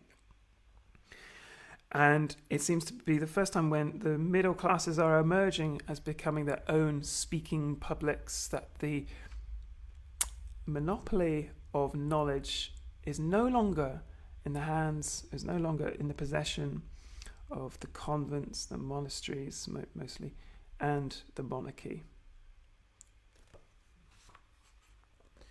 One can read Habermas's first major book, The Structural Transformation of the Public Sphere from 1962, as a dissection of capitalist modernity in its transition from early to later forms. The first half describes the rise of what Habermas calls the bourgeois public sphere, which provides a realm of free and rational inquiry and discussion that mediates between the state and the private sphere. Habermas describes the rise of literary clubs and salons, newspapers and political journals, and institutions of political debate and participation in the 18th century. He thus provides a positive picture of early modernity as an epoch when a certain degree of reason and rational debate was exerted in a liberal and democratic public sphere in which individuals critically discussed their common interests and public concerns.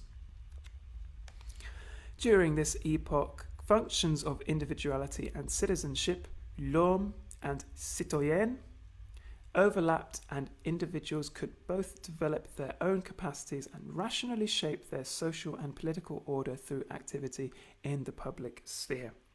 This analysis provides the historical matrix of Habermas's later valorization of democracy, communicative action, and rational consensus, which finds its origins and model in the earlier bourgeois public sphere. Consequently, unlike most postmodern theory, Habermas finds a valuable legacy in modernity, worth preserving and revitalizing. That's my whole point with the Bataille and Inner Alchemy reading circle, that there's too much good stuff from the modernists, the surrealists, the futurists, the dadaists, that it's very arrogant of us to throw it out, allow it to cascade down the waterfall of so-called postmodern progression. Instead, we come back to modernism. We keep asking those questions they asked and imbibe their words in order to spew out in our ordinary biological processes, our everyday 24/7 ordinary processes of art making, to such an extent that we no longer have to use the word art, music. It just becomes oxygen and action and craft. There we go, that's the utopian ideal. Habermas finds a valuable legacy in modernity worth preserving and revitalizing.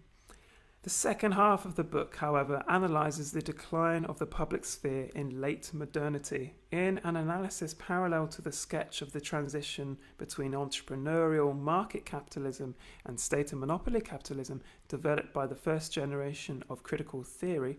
Habermas claims that in later developments of capitalist society, the state and private corporations took over vital functions of the public sphere, which was degenerating into a sphere of domination. Habermas discusses the processes whereby the state and public bureaucracies come to penetrate both the economic realm and the private realm. The state merges with the economy in the era of state or organized capitalism and plays a crucial role in managing the economy and attempting to prevent crisis. At the same time, the state takes over public functions such as education, mediating in social conflicts and providing social welfare, as well as taking over ownership and control of new media like broadcasting in at least some of the capitalist countries. In addition, giant corporations enter the public sphere and transform individuals from citizen and discussants of political and cultural events to culture-consuming spectators of political and media spectacles. Habermas traces the rise of new media, advertising, public relations, and corporate control of culture as ways in which private corporations come to assume tremendous power in the realm of the public sphere and displace rational individuals, citizens, and parties as the major political forces. In a sense, Habermas is thus replicating, with much more empirical and historical analysis, the earlier Frankfurt School analysis of the culture industries and the way that the capitalist state and media have come to control ever more realms of contemporary life. Habermas employs a sort of critical and totalizing social theory eschewed by some postmodernists in order to conceptualize the present age, valorizing the earlier bourgeois public sphere against its decline in contemporary societies. Most postmodern theory, by contrast, attacks the entire trajectory of modernity and sees later decline in its origins. In contrast to postmodern theory, Habermas wants to valorize early modernity and to realize its unfulfilled potential. His first book then provides important clues as to what aspects of modernity he wishes to preserve and serves to explain why he would oppose later postmodern theories which totally reject modernity. Habermas's succeeding works, for example, The Logic of the Social Sciences, Theory and Practice, Knowledge and Human Interests, can be read in retrospect as attempts to salvage the cognitive promises of modernity via redemption of critical, reflexive, activist modes of thought, which combine theoretical constructions with empirical analysis, self-reflexivity and critique with theory construction, and theory with practice. Okay, I'm going to skip this bit.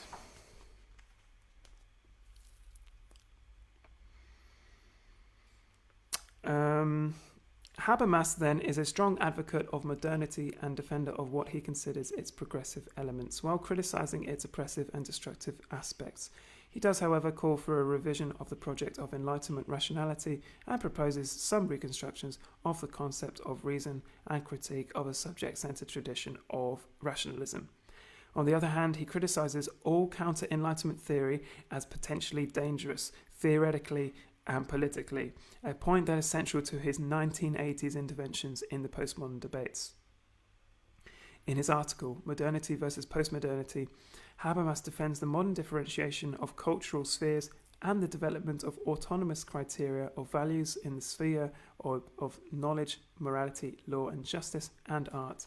He refers to this as the project of modernity, which he interprets as the effort to develop objective science, universal morality and law, and autonomous art according to their inner logic. Okay. While the project of modernity resulted in part of the colonization of the life world by the logic of scientific technological rationality and domination by a culture of experts and specialists, it also for Habermas has unrealized potential in increasing social rationality, justice and morality. Progress in social rationality could be achieved through undistorted communication based on a willingness to engage in rational discourse on topics of controversy, to allow free and equal access to all participants, to attempt to understand the issues and arguments, to yield to the force of the better argument, and to accept a rational consensus. From the standpoint of this qualified defense of modernity, Habermas criticizes what he considers to be false programs of the negation of culture and overly negative attacks on modernity, which fail in his view to recognize its positive contributions and potential. To repeat a brilliant image, would you rather have your teeth, would you rather have toothache in 1993 or in 1493? These positions include postmodern theory, and Habermas concludes with the expression of a fear that ideas of anti-modernity, together with an additional touch of pre-modernity, are becoming popular in the circles of alternative culture, and he advances his own defense of modernity in opposition to these tendencies. The question is, postmodernism has never seems to supply us with a political outline or a map for where we head to in the future, but why? I argue it's a lack of courage. It's a lack of something which we really need today, is commitment. Even in a playful sense, possibly a detached or ironic sense, at least some kind of commitment to some kind of politics or some kind of program. Thirdly, if that's third, it possibly relates to the difficulty of finding a unified theory or coming up with some helpful roadmap for the future. And postmodernists have felt completely inert in their attempts to do this. Fourthly, it may be an addiction to novelty, the addiction to movement, to use very Deleuze and Guattarian idea, the addiction to non-reductionism, to the plateau of modern thought, the hyper respect for many different ideas of truth. All it relates to is inaction, in my opinion. Ultimately, Habermas fears that the rejection of reason has dangerous theoretical and political consequences, and he strives to defend what he considers to be the unfulfilled democratic promises of the Enlightenment. What a wonderful aim. He attempts to revive the dying, the decaying body of democratic process, to breathe life into the old Enlightenment ideas of perhaps liberalism or of democratic principles. He strives to defend what he considers to be the unfulfilled democratic promises of the Enlightenment. Yet, Habermas accepts much of the postmodern critique of modern philosophy, although he undertakes to reconstruct rather than to reject reason. His major work of the early 1980s, Theory of Communicative Action, Volumes 1 and 2, carries out a critique of modern philosophy and social theory while developing an alternative conception of rationality based on his theory of communicative action. He argues that the dominant philosophical perspective of modernity is rooted in a subjectivist philosophy of consciousness, against which he posits an intersubjective philosophy of communicative action. He's all about spreading ideas, discourse, just like in the public salons, the coffee shops of 18th century England at the beginning of the crest of the wave of the Industrial Revolution, where admittedly just young men or men were meeting for the first time in public, discussing ideas based on written media.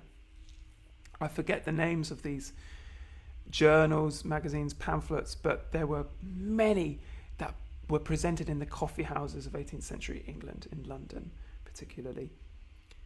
And their circulation was impressive. One copy of, say, I think it's The Spectator, might be wrong there, was circulated tens, 20, 30 times round. One paper will be read by 60 different people. It's still true today. One newspaper will still be circulated and read by many people.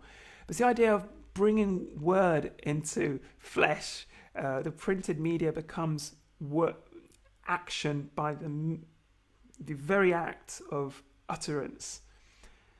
Very exciting idea, especially that it involves coffee as well. Fantastic. This is an era where tea hadn't quite got into the public sphere.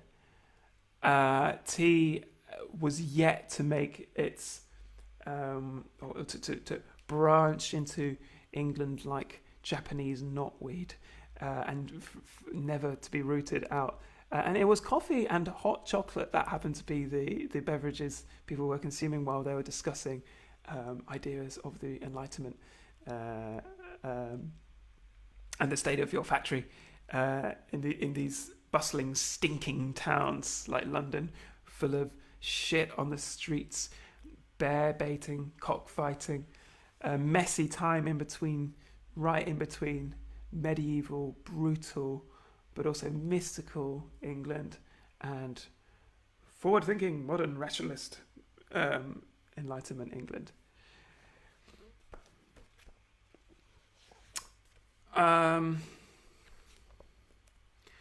To continue, Habermas calls for a paradigm shift from the philosophy of consciousness to a philosophy of communication. The philosophy of consciousness operates with the concept of instrumental rationality rooted in the drive for self-preservation. Habermas distinguishes between instrumental and communicative action. Instrumental action relates to means to ends.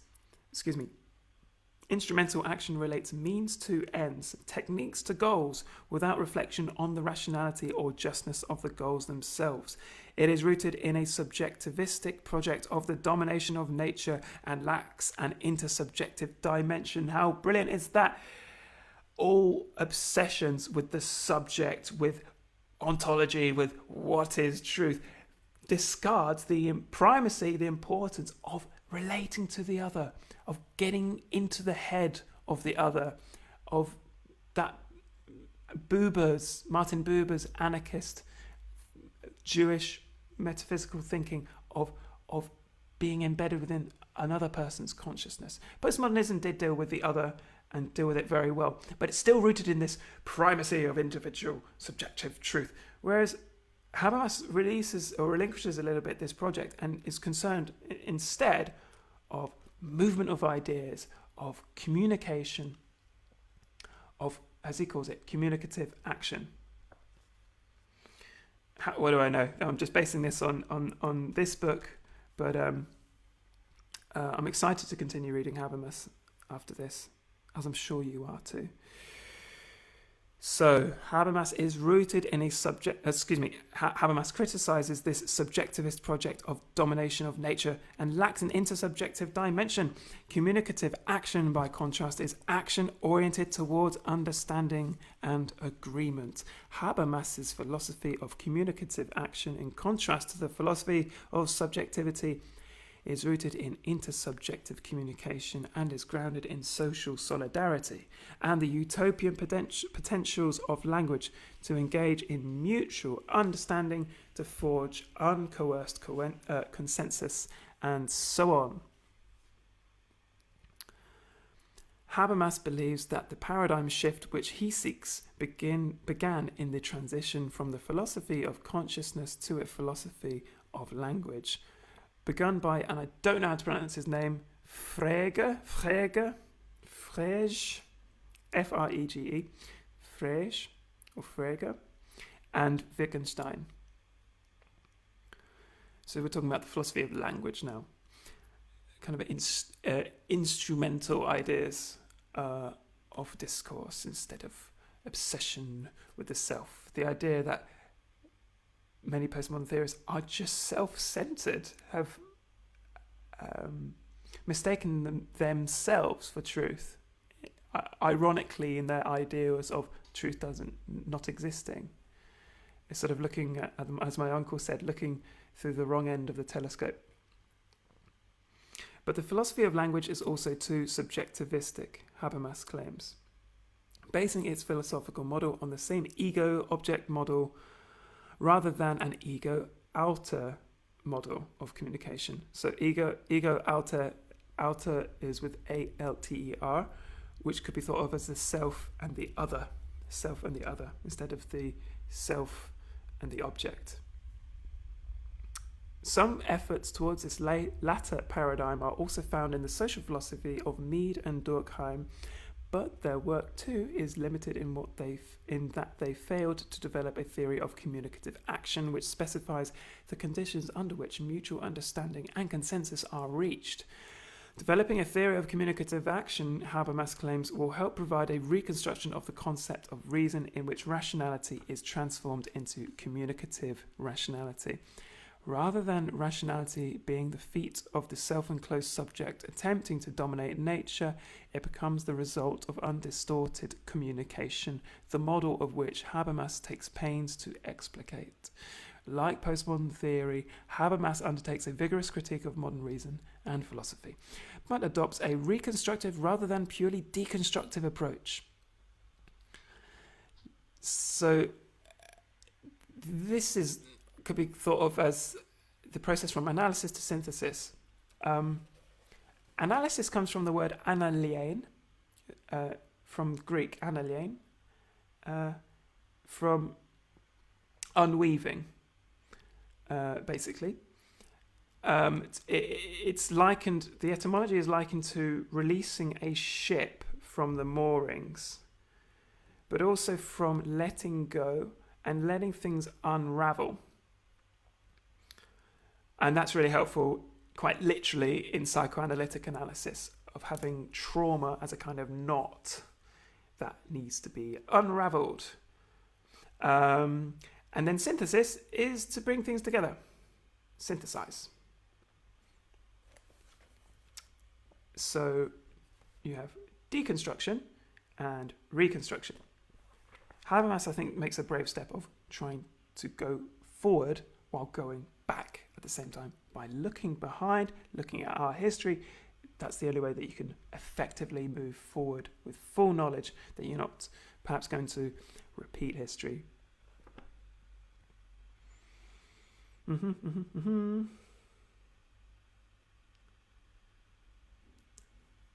This project is similar to early moves by Horkheimer, Adorno and Marcuse, who also called for a reconstruction of reason and contrasted critical reason with instrumental or positivistic reason.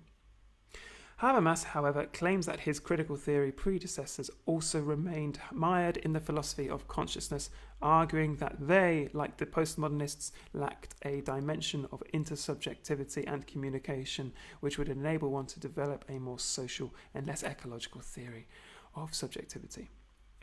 Ego-logical theory of subjectivity. I have never read that word, ego-logical, until I encountered this text. Habermas's theory of communicative action also develops a theory and critique of modernity that is both similar to and different from Horkheimer and Adorno and postmodern theory.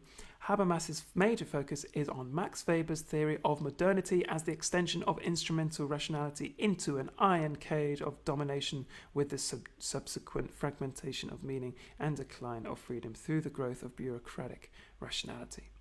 Habermas stresses that Lukács, I don't know how to say his name, Lukács, Horkheimer and Adorno and other Western Marxists share this interpretation of modernity, anticipating the critiques of Foucault, Baudrillard, Deleuze and Guattari and other postmodern theorists who also conceptualize and criticize the inner connection between rationalization and modernity. Habermas claims, however, that previous theories criticized this model from within a philosophy of consciousness and, at best, allowed individuals to break through the veil and structures of rationalization to create meaning and increase freedom. By contrast, Habermas believes that his concept of communicative action provides a conceptual scheme whereby one can diagnose pathologies of the life world, and that's in quotes, life world with a dash, such as its colonization by the system of money and power, and provide cures, for instance, an increase in communication, social participation, and discussion of values and norms to reconstruct society. Communicative action, Habermas believes, allows the preservation of modern values and social rationality, consensus, emancipation, and solidarity, and thus provides a basis for both social critique and reconstruction. Good stuff. We're coming up to the second hour. I think I might read the next section, then maybe call it a day.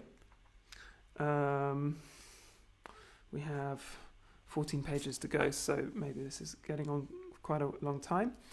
But let's crack on with section 7.3.2, Habermas versus postmodern theory. With postmodern theory, Habermas shares the critique of Western rationality and metaphysics, yet he insists that critical social theory requires a normative foundation to provide a standpoint to launch effective social critique and to engage in social transformation. Rejecting the earlier Frankfurt School and neo-Marxist tradition of immanent critique, whereby existing societal norms and ideals are used to criticize the suppression of these values in the contemporary era, Habermas argues that such immanent norms have lost their critical force. He claims that there are no norms for immanent critique to appeal to because bourgeois consciousness has grown cynical and no longer responds to normative critique. Rejecting the model of immanent critique, he indicates that his theory of communicative action proceeds reconstructively, that is, unhistorically. A theory developed in this way can no longer start by examining concrete ideals immanent in traditional forms of life. Habermas seeks the basis of a critical standpoint in the universally taken for granted features of language and communication. He thus moves towards the quasi-transcendental perspective that derives norms for social critique and the foundation of critical theory from the very structure of language and communication and the capacities for communication and understanding developed historically in the human species. Since he first took this linguistic and normative turn, however, Habermas's critics claim that he has resurrected a quasi-foundationalist position in his theory of communicative action. Others argue that Habermas conflates understanding and agreement, while reifying a distinction between production and communication.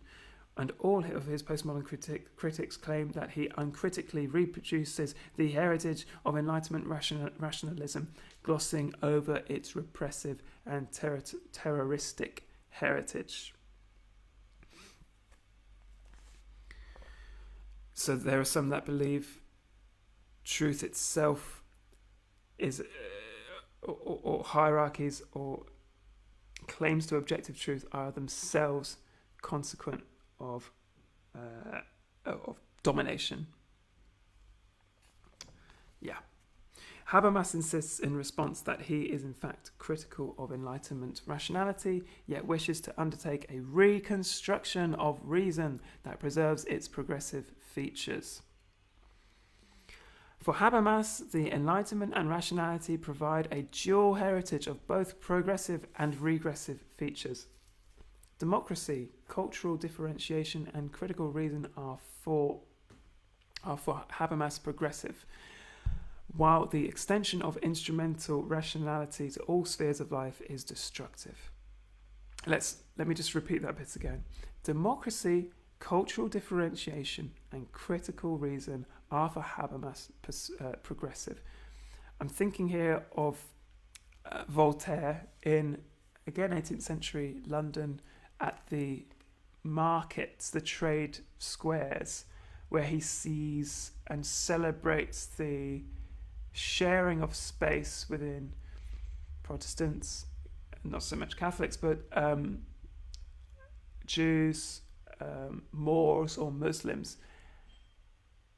It's an uneasy truth to this part of history where all of these different groups of people were communing because of capitalism. And whether you like it or not, that is the blindness within, again, the immediate phenomenon of capitalism, not the long-term form, which of course will oppress the underprivileged even further. But his point was, Voltaire's point was, religion was not the order, was not the ideal which was being followed in these 18th century trade markets. Remember, Voltaire spent a lot of time in London, was very critical of his home country, of France. And he saw something of progress within this idea of shared space. Yes, it was to make money, but it at least existed in what he believed was a much more democratic England. Really recommend reading his book, very short book on life in England sometime in the 1700s, I don't remember when. So that's one of the aspects that Habermas celebrates, cultural differentiation. The others are democracy and critical reason. So these three things are for Habermas progressive, while the extension of instrumental rationality to all spheres of life is destructive. The extension of instrumental rationality to all spheres of life is destructive. So he opens a space potentially for irrational or I don't know, non-rational ways of thinking. He's not monopolizing truth here. Habermas argues that his postmodern critics and his critical theory predecessors, Horkheimer and Adorno, were too undialectical in interpreting Enlightenment reason primarily as an instrument of domination. In addition, Habermas defends the democratic heritage of modernity and claims that his theory of communicative action provides a philosophical standpoint to defend democracy and to criticize domination and hierarchy. He claims that his ideal speech situation provides procedures for allowing democratic participation in decision-making, and that his concept of consensus is a democratic norm of coming to agreement that extends democratic practice. Thus, the expansion of communicative action is, for Habermas, a progressive contribution of modernity. A postmodern response could be that Habermas downplays the social constituents and constraints on communication.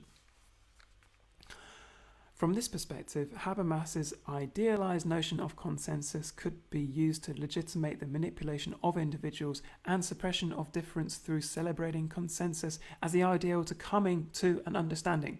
In quotes, coming to an understanding. This concept downplays the fact that consensus is often forced and forged by the will of the stronger, imposing their will on the weaker. It's very true, this does happen in consensus-based decision-making, whether that's an anarchist cooperative context or, in my religious life, a Quaker context.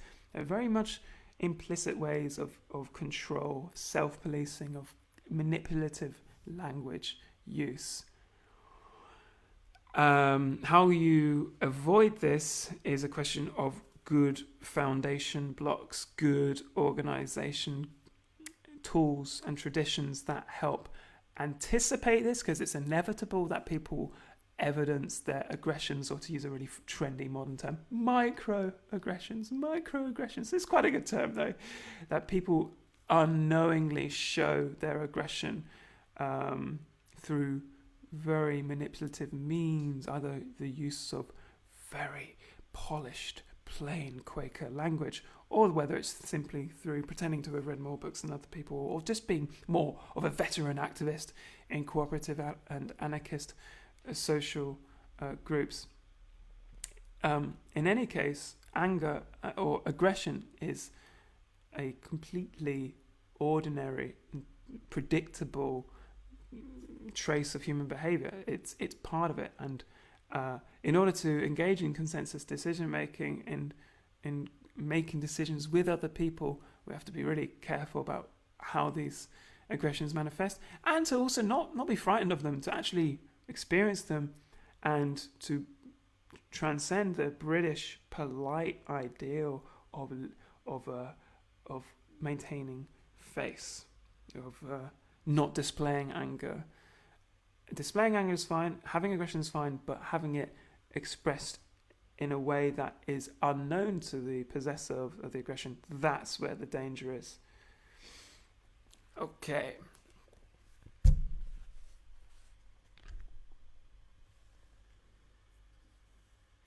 I'll just read that again because I like this sentence. This concept downplays the fact that consensus is often forced and forged by the will of the stronger, imposing their will on the weaker. A Lyotardian, by contrast, would stress the importance of articulating and preserving the differences to avoid potential repression and manipulation. Maybe the celebration of difference instead of letting difference become a stumbling block. It is our differences that actually feed democratic society. As easy as it is to say that, of course. Other postmodernists attack the universalism and quasi-foundationalism found in Habermas's concept of the ideal speech situation, rejecting all universals and totalizing theories. And that criticism is from Rorty in 1984. Richard Rorty, fantastic thinker, which no doubt we'll spend some more time with later.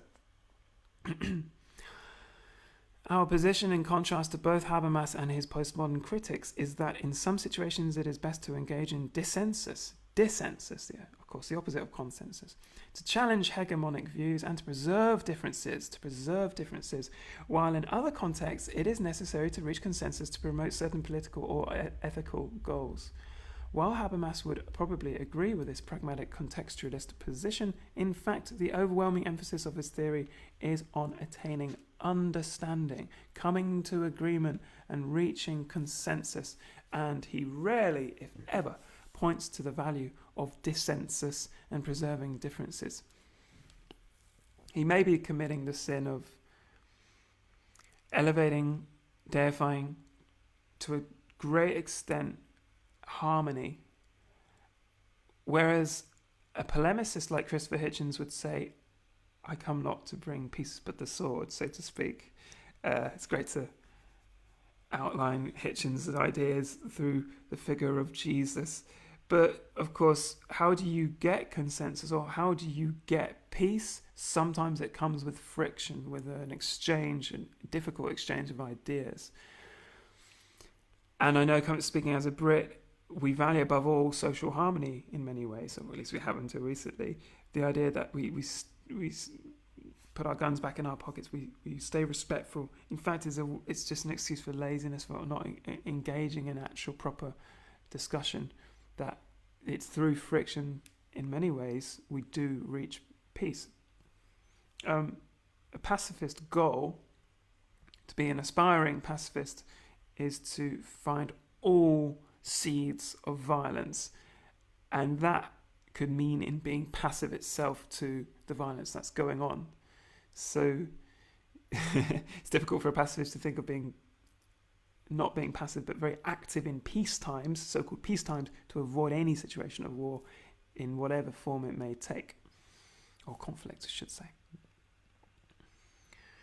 Communicative action for Habermas is fundamentally coming to understanding and agreement, while for Lyotard it is simply to fight, to disagree, to put into question in an antagonistic mode. In an agonistic mode. For us, communication involves both dimensions, which we see as of equal importance, and thus we find Habermas and Lyotard as one-sided in their communication theory. So Lyotard celebrates the fight, the struggle, the conflict, which is a very French approach. Sorry to be so stereotyping there, but it seems true that many French writers are provocative, trying to engage in discussion simply by exaggeration, whereas Horkheimer, coming from the German tradition, is more interested in perhaps action, the Marxist idea of philosophy's goal not to simply analyse the world or explain the world, but to actually change it. Likewise, we reject both Habermas's universalistic quasi-foundationalism, which attempts to ground communicative rationality in the very potentials of language, as well as the aversion to all universals found in much postmodern theory. While Habermas's quasi-evolutionary notion of communicative universals tends to be somewhat abstract, we would stress that values like human rights, equality, freedom, and democracy as historically produced universal values that are invaluable discursive weapons in the struggle for emancipation. While the language of rights demands a universal context where rights apply to all, the universality is a product of historical struggle and is not a locus of a transcendental and essentialist universality, as some human rights theorists claim, though not Habermas, who, as far as we are aware, has not developed a theory of rights from his concept of communicative action. Rather, certain societies grant universal rights to their citizens as a result of protracted social struggles. Thus, human rights and democratic freedoms should be interpreted as social and political constructs, albeit ones that it is important for individuals and groups to protect, and they should not be gratuitously dismissed by postmodern intellectuals. Yet we would argue that these historically constructed universal rights and freedoms are themselves provisional, constructed, contextual, and the product of social struggle in a specific historical context. Although human rights and democratic values are to be defended and extended, they should not be mystified. Consequently, we would provide a historicist rather than a philosophical foundation for these values, interpreting them as the product of struggle and as the progressive constructs of a specific social historical situation, rather than as essential features of human beings or quasi-transcendental postulates of a specific sort, deriving from language or communication. In my view, it doesn't matter where these values come from, as long as they're upheld, as long as they're socially useful. So I think the authors, Stephen Best and Douglas Kellner, are kind of going down an unnecessary rabbit hole here and forgetting that what's important is to focus not on individual consciousness or not to focus on the origin of these values, but to just plough on ahead with social change. Having said that, Habermas is valuable for having gone through and respecting history and to have got to where we are. Against an extreme postmodern theory, we would reject the attack of a Lyotard or Baudrillard against all universal rights and values, general normative positions, and democratic notions like consensus. Postmodern theory may be justified in suspecting all foundationalist and universalist claims of hiding special interests and serving particular constellations of power. But the creation of a just society requires establishing certain universal rights like equality, rule by law, freedom, and democratic participation. And those postmodern theories which scorn those notions of ultimately helping conservative powers who are all too willing to put aside democratic rights, freedoms, and values. Habermas's response would be that it is precisely he who is upholding the democratic values of modernity, and that it is postmodern theory which is undermining them. The postmodern critique is inaugurated by Nietzsche, who carries out a systematic assault on modernity, including the Enlightenment and reason. Habermas provides a reading of Nietzsche that, as an aestheticist, as a champion of myth over reason, of Dionysian art over philosophy. Nietzsche's aesthetic program thus provides a foundation for irrationalism, for a dissolving of reason and the individual in the ecstatic. Dionysian plunge into primal life, erotic abandonment, and aesthetic joy. In other words, Nietzsche isn't just deconstructing. There is something theological in his writing, something sacred, the valuing of frenzy, of Dionysus, of not quite intoxication, but of dissolving itself, philosophy with a hammer. But the hammer is still there, and the philosophy is still there. There's still a commitment to some kind of disruption and deconstruction in order to reconstruct, to use Habermas's term. This irrationalist philosophical ethos was taken over, according to Habermas, in different ways by Heidegger, Bataille, and postmodernists. One tendency extends from Nietzsche to Bataille to Foucault, while another branches from Nietzsche to Heidegger to Derrida. Habermas suggests that Heidegger and his followers pursue the Nietzschean assault on reason into a pre-modern mysticism, while Bataille and later postmodern theorists like Foucault develop an irrationalist aestheticism. While Habermas does not take up systematically the complex issue of the relationship between Nietzsche, Heidegger, and fascism, he begins his discussion of Heidegger with citations that indicate how much his appropriation of Nietzsche's conception of the Übermensch, or the Superman, coincides with National Socialism's glorification of the stormtrooper. Habermas also stresses the kinship of the messianic elements of Nietzsche and Heidegger, the pathos of the new, and the attacks on reason. Habermas primarily reads Heidegger, though, as a proponent of a new religion, as an advocate of the dissolution of reason in a primordial experience of being, in a mystical embrace of being itself.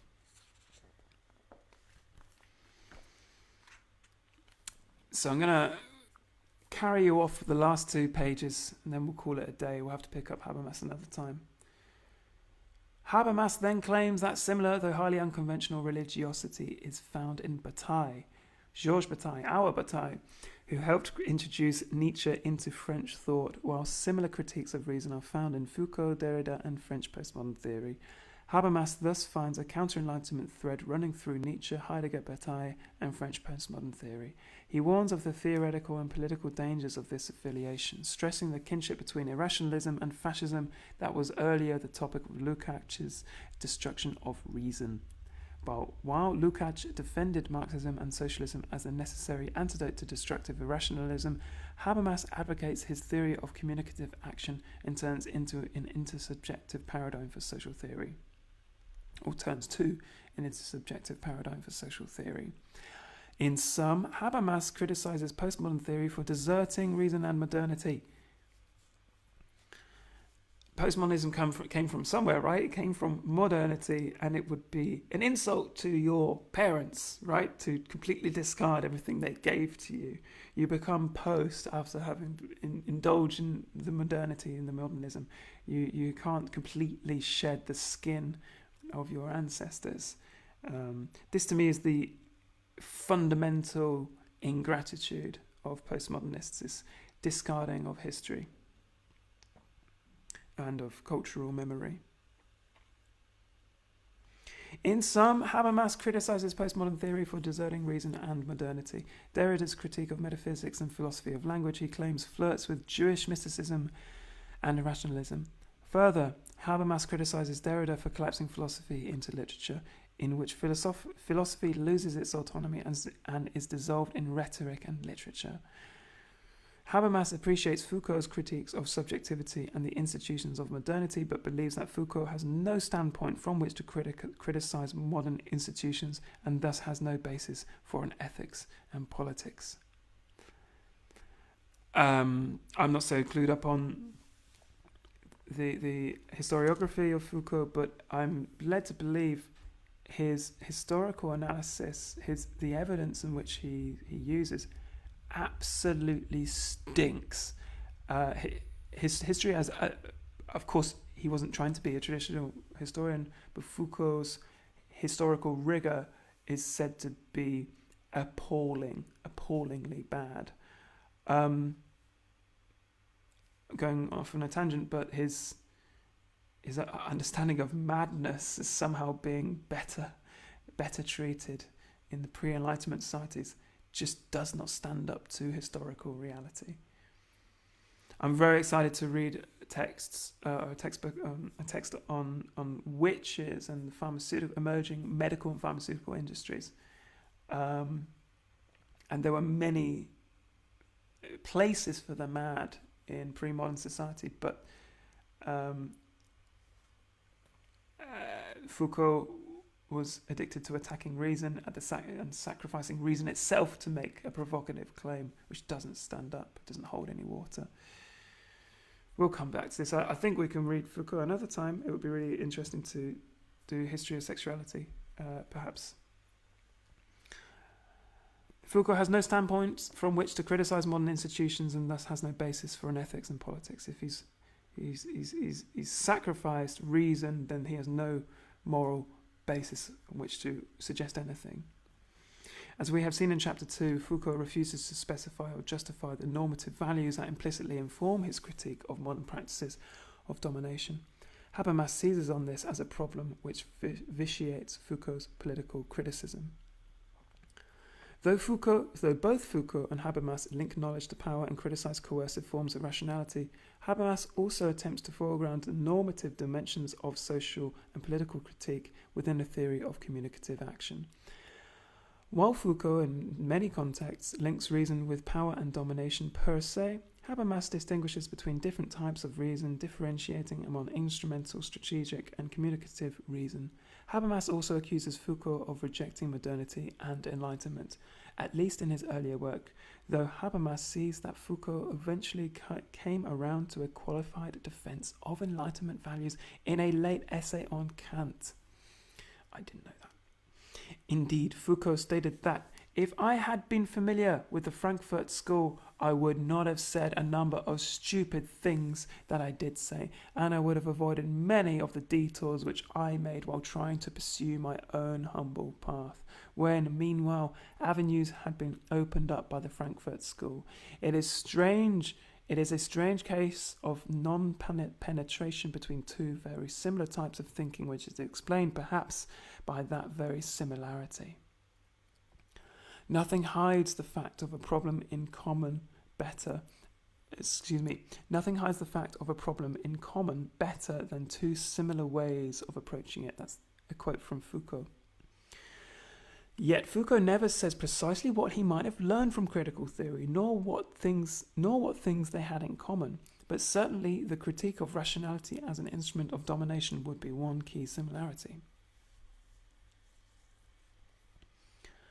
On the other hand, Foucault would surely reject Habermas's universalist quasi-evolutionist schemes in favour of problematizations of discourse in concrete socio-historical sites. He might also agree with Lyotard's critique of Habermas's theory of consensus, and would obviously have been offended by Habermas labelling him as a young conservative, end quote, and mislabeling that Habermas does not take up again, in the philosophical discourse of modernity. It's quite curious to call postmodernists conservative, but they are conserving an ideal that leads them off the map into diverged courses which really end up helping no one. He tends to call postmodern theorists, this is Habermas, irrationalists or anarchists rather than conservatives. Yet in this book, Habermas's attacks on postmodern discourses frequently assume a guilt by association with Nietzsche, Heidegger, and fascism, and his defences of modernity, the Enlightenment, and the universalist heritage of philosophy and reason often fail to answer the strongest critiques of these phenomena by Foucault, Derrida, Lyotard, Baudrillard, and others. Habermas seems to criticise postmodernists for their historical ties to Nietzsche, to Heidegger. Nietzsche was absolutely not an anti-Semite. That was the fault of his sister, who edited his work after his death, and for the misappropriation by the National Socialists. Heidegger is more ambiguous. He, in one form or another, did collaborate, whether passively or not. It's books have been written on this, on the passive concordance of Heidegger and the National Socialists. He appeared to have expressed deep regret for what went on. I might be misremembering there. But the question is, if Nietzsche and Heidegger have been aligned with the Nazis, does that make their thought inherently fascistic or dangerous? I'm inclined to say no. You can twist and manipulate any line of thought that could be Marx, for example. Was it his fault for not explicitly disavowing violence? Marx and Engels never said violence was wrong, I believe. Is that the guilt by those sins of Catholicism, the sins of absence, or sins of non-doing, something like this?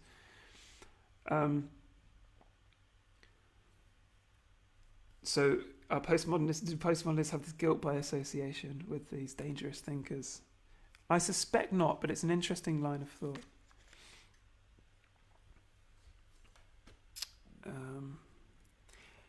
Okay, we're into the last paragraph now, the home stretch.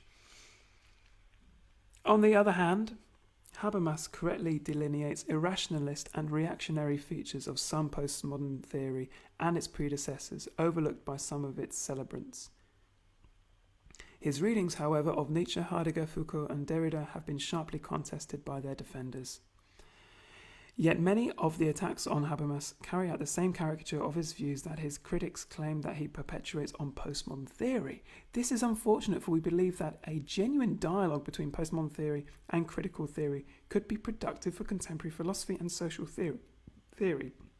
So there's a time and place for postmodernism, there's a time and place for critical theory. Both can flourish, both can do their thing. One is useful for one thing, one is useful for another thing, and neither of them need to monopolize truth. Whether that's actually possible, because postmodernism, in its very expression, tries to dissolve the truth that critical theory attempts to achieve, that's another question which I leave unresolved. And it's also exciting to use the word caricature, to caricature someone's thinking, to minimize it, or to put three-dimensional forms into two-dimensional speech. This is unfortunate, the caricaturization, or the caricaturing of Habermas's ideas.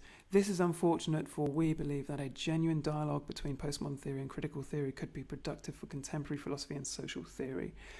But for a fruitful dialogue to take place, there must be more open and receptive attentiveness and understanding between these traditions. So far, however, critical theorists have tended to reject postmodern theory and culture in its entirety, whilst postmodernists, with some exceptions, have polemicized against critical theory, especially Habermas.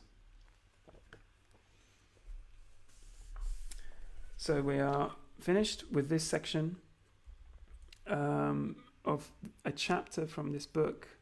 I would like to finish it.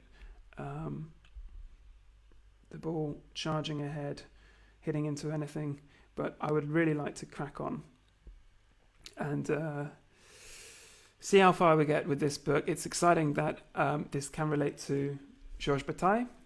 If you're curious, please have a listen to any of the readings as posted in the first link in the video description. This has been almost 2.5 hours of my droning voice. And if that wasn't enough, you're going to see me in 3.5 hours. We're going to look at Jodorowsky and his ideas relating to the moon card. Mind blank then. We're going to look at the tarots, the Marseille deck, and the moon card of the major arcanum.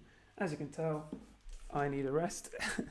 Ran out of tea way too early. Thanks for sticking with me, and I'll see you at 4 p.m.